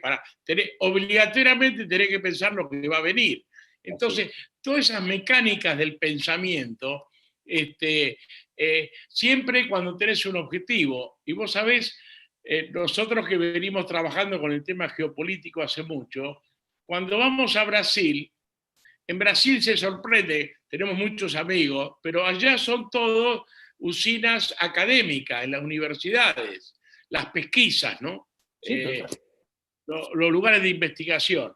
Y lo que se sorprendía siempre cuando hablábamos de la geopolítica mundial, del continente y todo, era que fuéramos dirigentes sindicales. Dice, no, porque acá en Brasil los dirigentes sindicales no se plantean esas cuestiones. Y ahí decimos, bueno, pero nosotros pasó Perón por la Argentina, que nos enseñó algo. Pero es fundamental. ¿Y hasta qué punto vos sabés que ahora que está saliendo muchos artículos de Dugin acá con su cuarta teoría, Dugin, las veces que vino a la Argentina lo trajimos nosotros. Y conoció al peronismo en la CGT, nos contaba. Pero ya ha escrito mucho, ¿no?, sobre el peronismo.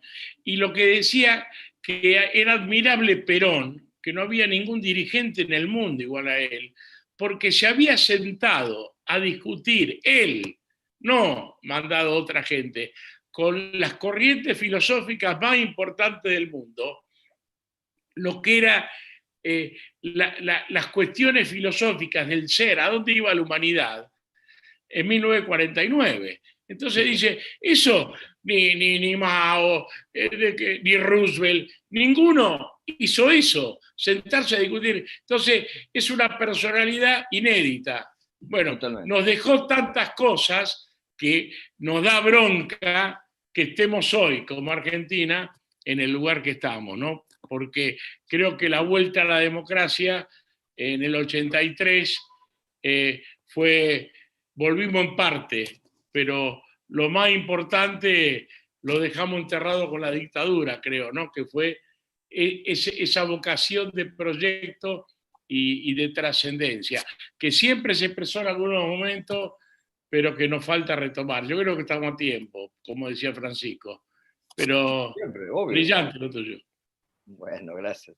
Tengo una pregunta también, que es el rol del Pacto Social y del Consejo Económico Social. Son dos preguntas separadas, pero que las combinamos. O sea, en esto de buscar los aspectos en la planificación, ¿qué rol cumplen el Pacto Social y el Consejo Económico Social como quizás una reunión de propuestas, por así decirlo, para la planificación? Bueno, mira, primero, particularmente en este momento es más notable eso, la concertación que implica la figura del pacto social y eventualmente del Consejo Económico como institución, supone que van a hacer oír su voz los que no tienen poder. Esto es muy importante. La democracia se configura con los que son capaces de acumular poder. Pero no necesariamente los que están acumulando poder en el presente son las voces del futuro, para decirlo de una determinada manera. ¿Cuánto pesa la niñez, en principio, en el Parlamento? Muy poco, digamos, el recuerdo. Pero en un pacto social, lo que se pretende no solamente es la representación política esencial a la que da lugar, sino tratar de incorporar para escuchar todas las voces. ¿Pero respecto de qué? Y otra vez volvemos a lo mismo, respecto de algo que quien conduce propone. Porque no hay manera de articular un proyecto escuchando miles de voces que dicen cosas diferentes, pero no hay manera de hilar eso. No hay manera de hilarla en tiempo real, que tenga una cierta utilidad. Uno tiene que tener una proposición integral, integrada, a la búsqueda de la satisfacción, partiendo de que concertar es hacer cierto lo que es común a todos, darle carácter de verdad. Es cierto que queremos tener el desarrollo de la industria.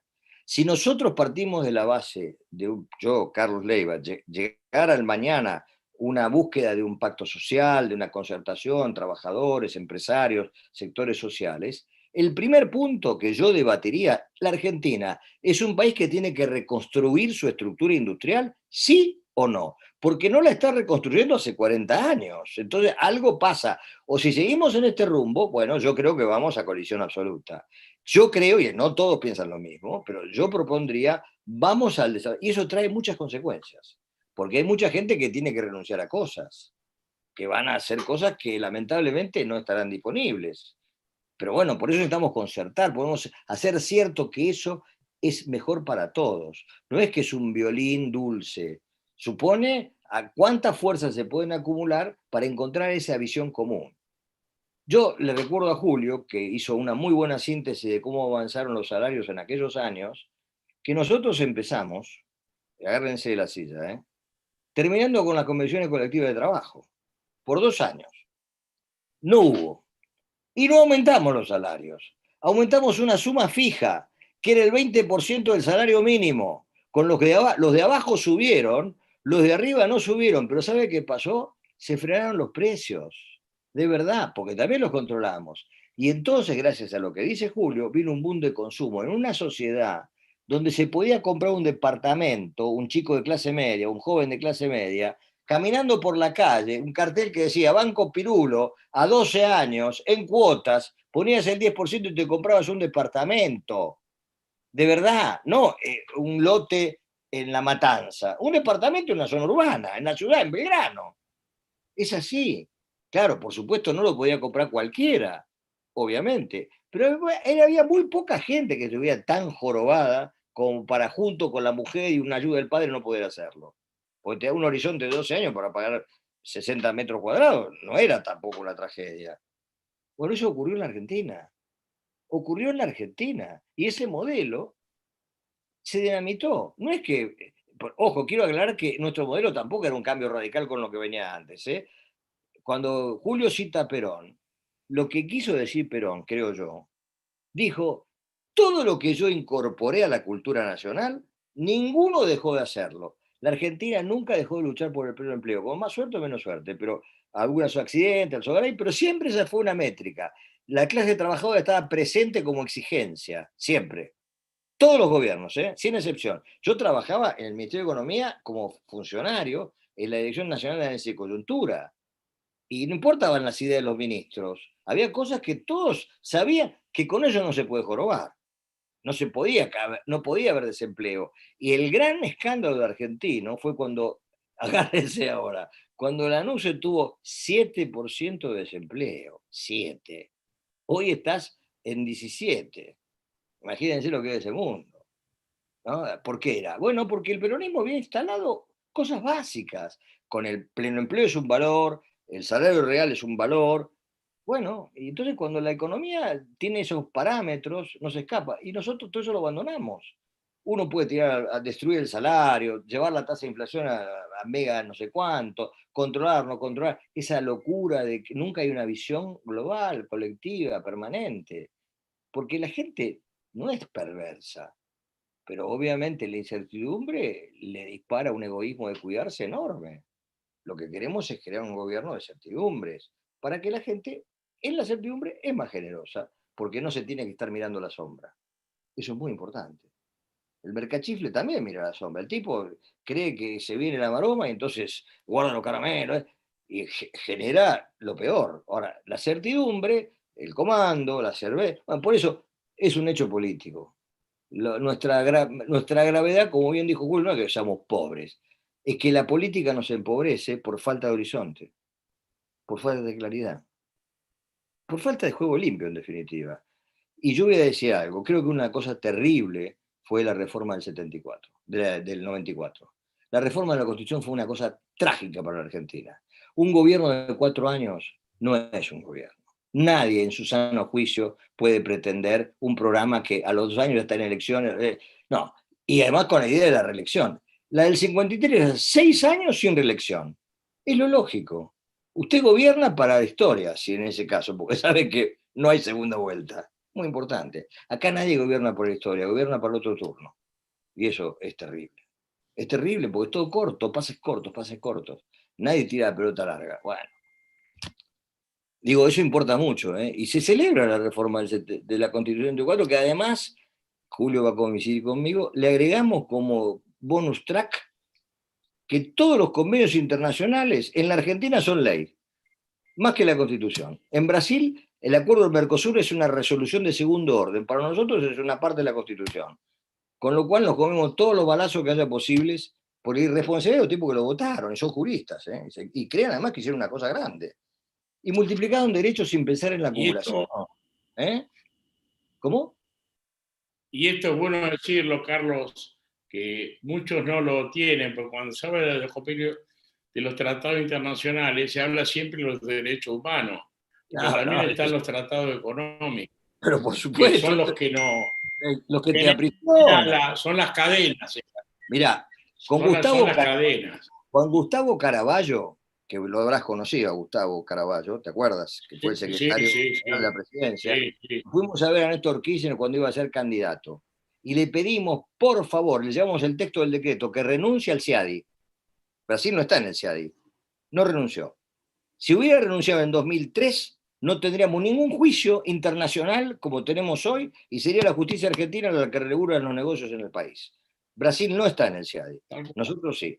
Y ahí está, es que nazi te puede hacer un juicio en el CIADI ahora.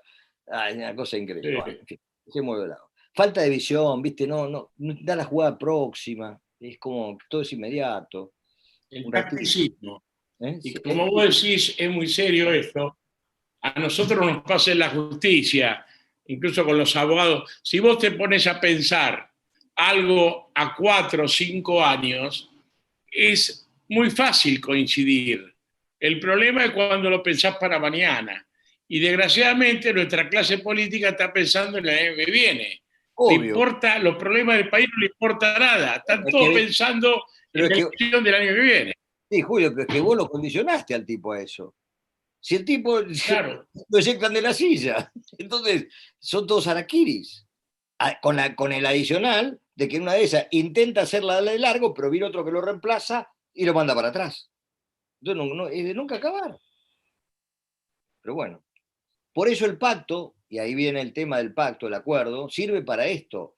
Porque en una democracia de alternancia, y sobre todo tan corta electoralmente como esta, si vos no tenés un acuerdo más amplio que el de la mayoría ocasional, no podés construir nada.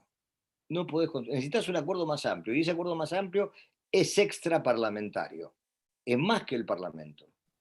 Eso es lo que yo creo. Ahí tengo 2 preguntas específicas. La primera, bueno, de Juan Marcelo Gabaldá, que le devuelve nuevamente el afectuoso saludo que en su momento te lo dio telefónicamente, que pregunta, y que también está conectada con otra pregunta. La de Gabaldá tiene que ver con qué opina usted respecto de un proyecto para construir un canal navegable artificial entre Arroyito, Córdoba y Catrilo, La Pampa, para combinar con el ferrocarril y llevar la producción cerealera al puerto de Bahía Blanca. Y otra pregunta es si la hidrovía Paraná-Paraguay y la hidrovía Paraná-Tiete, que termina en San Pablo, puede ser un motor de desarrollo, y conectado también con las relaciones con Brasil, ¿no? Con gobiernos que parecen de distinto color, pero que podrían... Yo creo absolutamente en la necesidad de pensar la logística argentina, que eso es el canal que dice Arroyito, como un tema central. No estoy en condiciones técnicas de decir la viabilidad técnica de esas obras, porque, bueno, yo creo que tiene que haber ese consejo de desarrollo que lo piense con los técnicos que lo deben de pensar. Me parece excelente tirar la idea, es decir, una idea importante, innovadora, de conexión, porque, bueno, lo que tenemos es un país desconectado, eso está clarísimo. La conexión siempre es el hub de Buenos Aires, la gente tiene que ir y venir, la mercadería, todo, es algo delirante, porque es como decidimos que no tenemos un país, sino que tenemos una central con ramificaciones. Y respecto del canal de Rivera, yo creo que sí, que es un gran motor del desarrollo argentino y que la expansión es importante siempre y cuando la bandera argentina esté presente. Hoy no está la bandera argentina, como consecuencia de una política que por omisión o comisión decidió transferirla. Todas esas barcazas están en Paraguay. Son paraguayas, la Argentina no se desarrolla en ese plano. Y ahí hay mega obras para hacer, por supuesto. Yo pienso en el ferrocarril este-oeste para poder conectar el resto del país con la hidrovía. En fin, creo que todas esas cosas están muy bien, joven Gabaldá, desde ya. Me encantó. No sé si es difícil. Y además, y agrego otra cosa, Carlos, además está el concepto de las autopistas fluviales, claro, que nunca fue pensado geopolíticamente. Con un canal de 200 kilómetros en Bolivia, se unen las 3 cuencas, la del Plata con la del Amazonas y la del Orinoco. Vos salís del puerto de Buenos Aires y llegás a La Guaira en Venezuela, con un transporte más barato, sin ir por mares, sin salir todo, donde la hidrovía vale porque sería el primer paso de claro, eso, no solo para sacar las cosas, sino... el retorno, obvio. El retorno. Bueno, pero Julio, ese tipo de ideas, esas cosas que tienen que ser testeadas técnicamente, ¿no? Esos disparadores ocurren cuando un país está a la búsqueda de ideas. Cuando te dicen no hay plata, es un error. cuando vos tenés proyectos como país, la plata abunda. Es así, cuando vos no tenés un proyecto, ¿quién va a venir a buscar? Si no saben qué, vos tenés que de prohíbo. Mirá, por ejemplo, lo digo porque es mi convicción. Macron está pagando los sueldos de la empresa Alstom, el gran campeón, y ahora se asoció con Siemens, el gran campeón industrial de la ferroviario de Francia. Yo no tengo ningún interés en hacer el acuerdo con la Unión Europea. Pero por supuesto que quiero hacer un acuerdo bilateral, por ejemplo, con Francia, para ofrecerle a Francia que seamos nosotros el territorio de desarrollo de su empresa con transferencia tecnológica y trabajo argentino. ¿Por qué no? Son los trenes más modernos. Y un país que puede y necesita venderlo. Ahora, si no tocas el timbre, no van a venir a buscarte. Es un problema Tal cual. de búsqueda. Eso es una idea estratégica. Y partir de esta dicotomía entre Estados Unidos y China que nos va a llevar al colapso de traer madres chinas, de chanchas chinas que nos van a apestar la totalidad de la Argentina. En fin, una locura. Yo para mí creo que es una locura. Carlos, te pido una cosa. Contá la anécdota cuando en el 73 te contactaron porque ofrecían capitales árabes en pleno tema, comienzo de Copet. Contala esa. Es una anécdota lo que era el mundo en ese tiempo.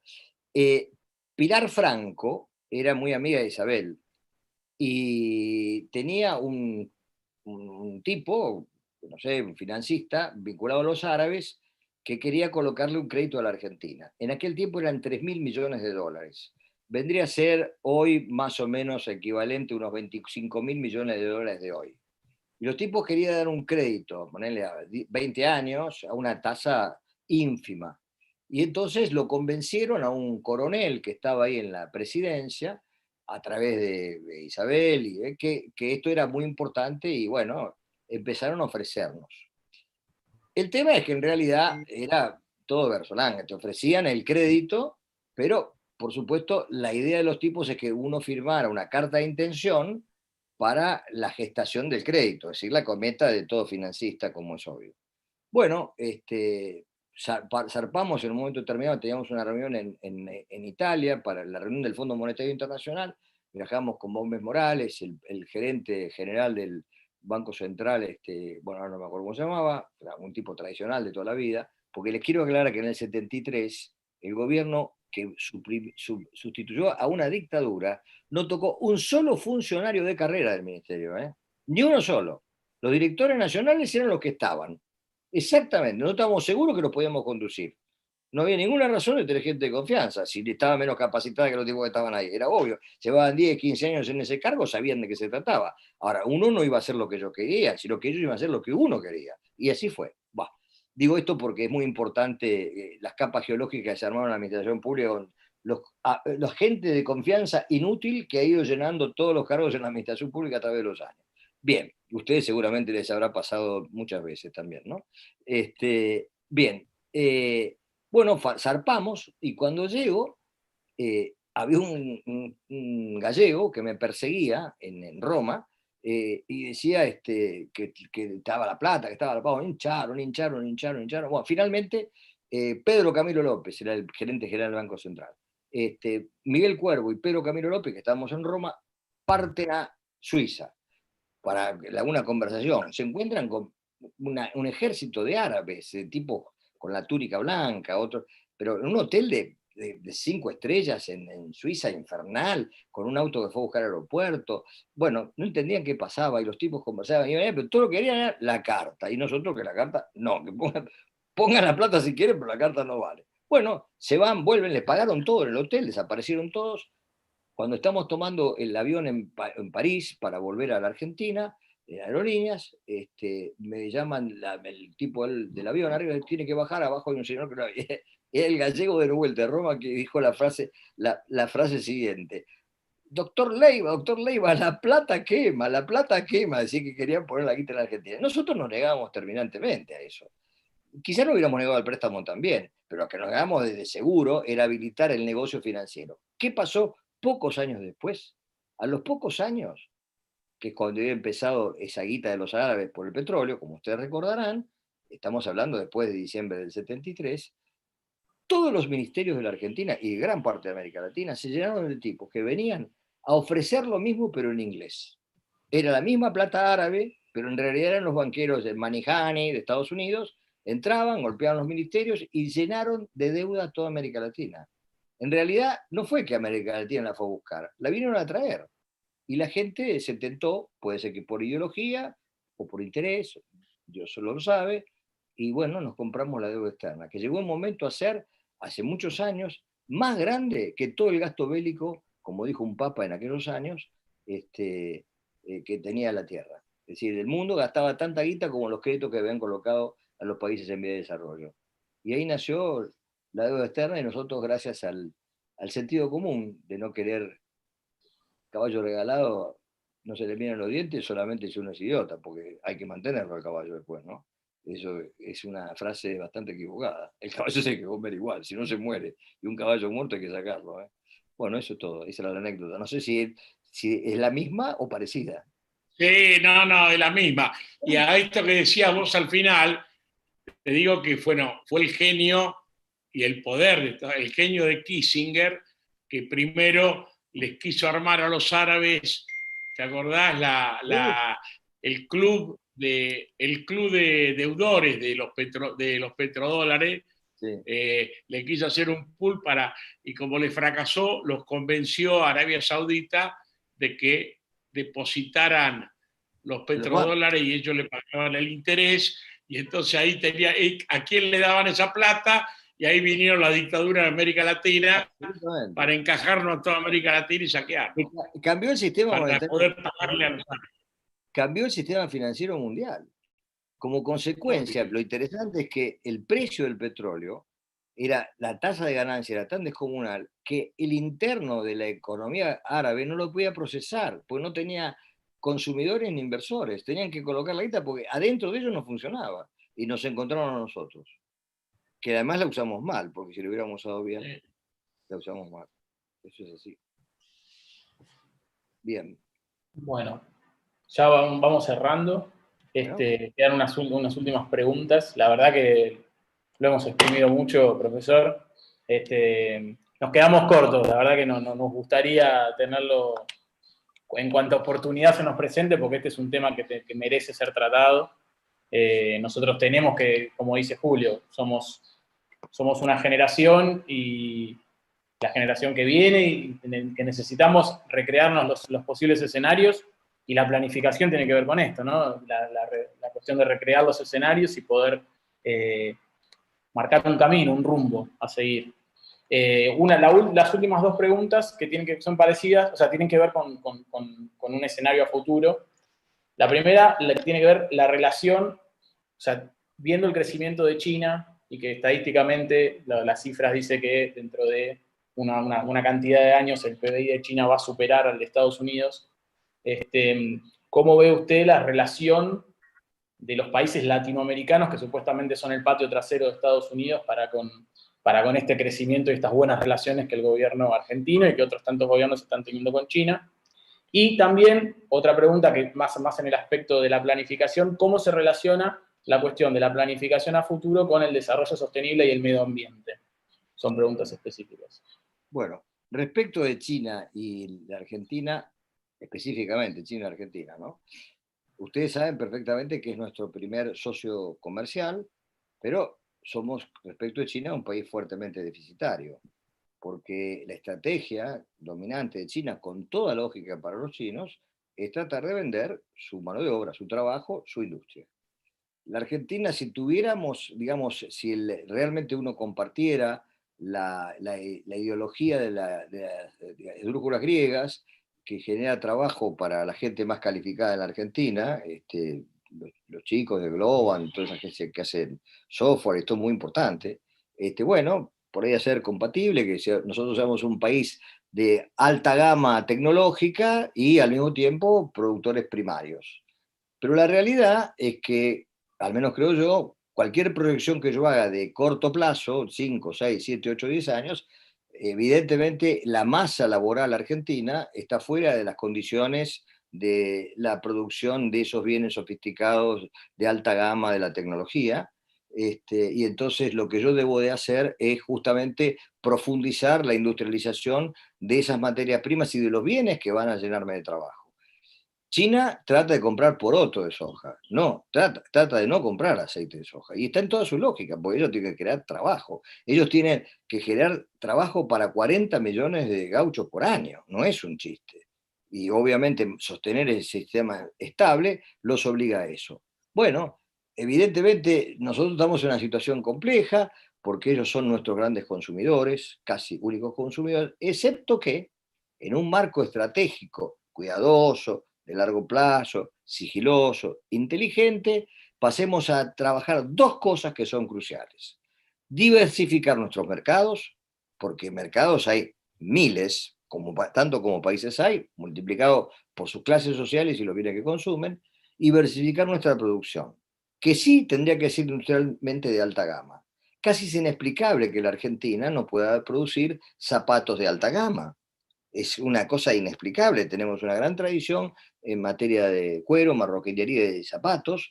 Hay una revolución que ocurrió hace 10, 15 años en Portugal, que pasaron a tener pequeños talleres que se convirtieron en unas marcas famosas que exportan zapatos al mundo entero con niveles... No podemos competir con la zapatilla china, porque obviamente no nos da nos da la alta gama de productos industriales. Pero eso es buscar mercados y buscar productos. ¿Quién busca productos? Bueno, es armar el INTI como Instituto del Estado de la Inteligencia, la universidad y la empresa.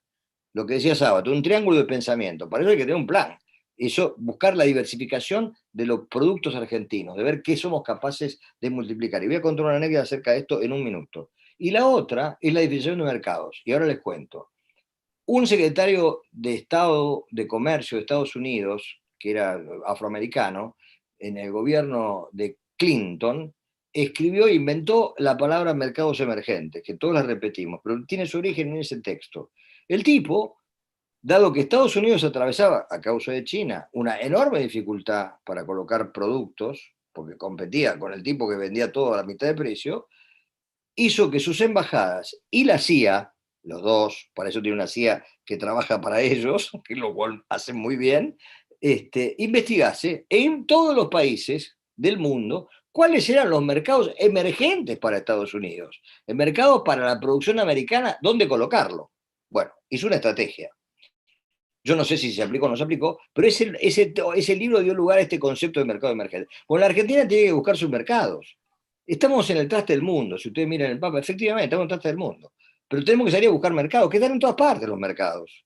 De la manera más insólita, la yerba de los países sirios, o vaya a saber, nosotros en el 73, perdonen el retorno al pasado, pero salimos con delegaciones a todos los países socialistas de Europa, que eran los que tenían algo para vender y que tenían claramente un atraso en bienes de consumo. Y les vendíamos ventiladores Yelmo. Claro, no podíamos venderlos en Francia, porque la gente ya no usaba ventiladores. Pero los tipos que estaban en Polonia, era una novedad el ventilador, porque no lo producían, ellos producían cosas pesadas, no producían bienes berretas como lo hacíamos nosotros. Cocinas a querosén, ese tipo de cosas vendíamos, porque era la alta gama para los países que estaban en el fondo del tacho. Uno no puede pensar, pero hicimos muchas cosas, logramos tener las reservas más altas desde el año 1930 en la Argentina, gracias a esa comercialista de menudeo, pero con una visión, más países, más productos. Bueno, esa visión hay que repetirla de vuelta, para poder decir que mi única opción no es China. Tengo que diversificarme. Somos chiquitos, somos el 1% del comercio mundial, somos nada. Imagínense que hiciéramos el 2%, duplicaríamos nuestras exportaciones, estaríamos exportando 200.000 millones de dólares, sería la odisea para la Argentina, de un país, como dijo Julio Piumato, que es rico, pero no solamente rico por todo lo que tenemos, sino porque tenemos fuera de la Argentina, que demuestra el excedente que generamos durante años, 400.000 millones de dólares. Si esos 400.000 millones de dólares, zanahoria por medio, hubieran estado invertidos acá, no habría pobres en Argentina, todo el mundo tendría laburo, porque con 400.000 millones de dólares hace 4 millones de puestos de trabajo con el nivel promedio de la tecnología de la Argentina. Sería una revolución, pero esa revolución está fugada, está afuera. ¿Por qué? Porque en la Argentina No importa que los que se la llevan no sean buenos o malos, no importa. Es un problema aparte. El político no juzga la moral de los demás, juzga la cantidad de zanahorias, incentivos que creó para que la gente apueste al país. Y como vos renunciaste al futuro como cultura, los intelectuales y los políticos, estamos en lo inmediato, nunca llega la zanahoria, porque aún una zanahoria está bastante para crecer. No hay que crecer en un segundo. Y no maduran las cosas. No sé si he respondido a la respuesta china. Clarísimo. Pero te comento una cosa más, que se suma a lo tuyo, Carlos. Hasta incluso con China, nosotros no valoramos, porque al no tener una estrategia, que nosotros no competimos la soja con Brasil, porque la soja argentina tiene un contenido de proteínas que China necesita, porque no es la misma utilización que hace China con la soja argentina que con la soja de Brasil o Paraguay. La nuestra, por el contenido proteico, la usa para los 100 millones que tienen mejor nivel, para las clases dirigentes de China.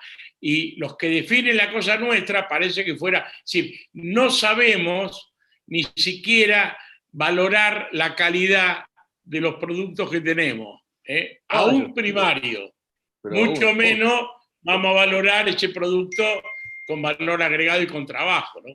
Por supuesto, obvio. Sí, sí, sin duda. Bueno, y por último, para cerrar, en realidad era una pregunta personal que ya está contestada. Muchos me preguntaban por qué no era peronista. Yo creo que no soy peronista porque peronista se nace. Y yo digo, yo soy criollo, muy criollo, ¿no? Y bueno, yo creo que a mí me gusta montar, pero a un caballo redomón lo llevo tirado de la silla, no lo subo. El peronismo, como organización, es un caballo salvaje, da vuelta que darle. Si no, bueno, no daría las cosas tan raras que da. total. Pero bueno, a nosotros me gustaría que igual que Julio cierre, pero diría las últimas palabras, pero antes que nada, más que nada agradecerle por haberse tomado el trabajo de exponer de forma tan clara y tan brillante. La realidad es que es lo que estamos necesitando, no solamente como país, sino también como juventud. Estamos un poco en el libro Un Mundo Feliz, ¿no? Sobreinformado de cosas y sin quizás una visión estratégica del país. Y estas charlas de formación están pensadas en ese sentido, tratar de poner un poco de luz entre tanta oscuridad, en realidad, o entre tantas luces de todos los colores.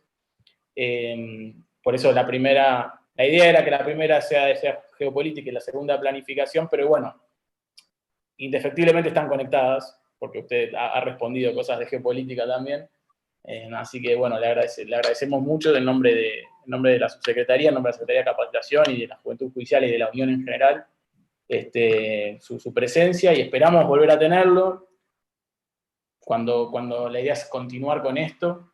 Y como bien dijo usted también, uno de los problemas de este país tiene que ver con la fuga de los capitales y toda aquella cosa que se podría hacer si hubiese voluntad política de repatriar todos esos fondos que están afuera, independientemente de por qué se los llevaron o no.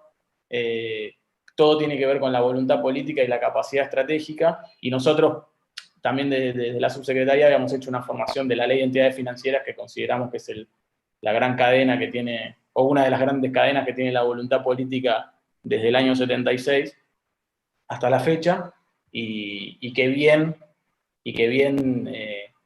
promulgamos, tratamos de impulsar desde el movimiento obrero organizado su derogación para tratar de volver las cosas a como era en aquel tercer gobierno peronista que tan intencionalmente ha sido olvidado en todos sus logros, que quizás no tiene ningún parámetro con ningún otro momento de la historia, pese al corto tiempo que duró y con todo lo que podría haber quedado. Así que muchas gracias a todos los presentes. Julio, te cedo el final. Perdón, antes de una aclaración, no Ah. fue un gobierno peronista, fue un gobierno de Perón, que es distinto. De Unidad Nacional. Sí, no. Bueno, No, para mí, yo creo que no hay, para nosotros es un lujo tenerlo a Carlos, porque Carlos expresa, más allá de su sabiduría, expresa una parte de nuestra historia, y es lo que digo, es la realidad efectiva. Nosotros no, todavía, y tenemos que aprovechar esto, no nos manejamos con planteos teóricos o meramente históricos, sino tenemos protagonistas de esa historia, con una consecuencia, con una vitalidad, que nos marcan claramente que el camino es el camino a recorrer, ¿no? Así que le agradezco mucho a Carlos, queríamos en capacitación avanzar en esto por el 17 de octubre y bueno, estamos contentos de hacerlo hecho. Te vamos a invitar a otras charlas, pero te digo que esta charla se grabó y va a quedar como una herramienta de capacitación que hacemos a lo largo y a lo ancho del país.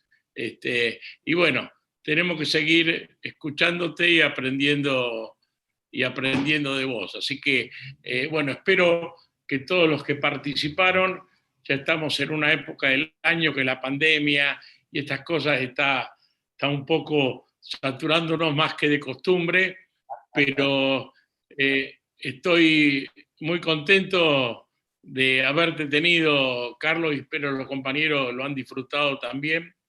Así que bueno, seguiremos la próxima charla, pero agradecerle a todos, y creo que dimos un pasito importante hacia la Argentina que queremos, ¿no? Bueno, gracias Julio, gracias Federico, muchas gracias por invitarme y gracias por la paciencia. Un abrazo enorme. Los esperamos el Saludos miércoles. a todos. Chao,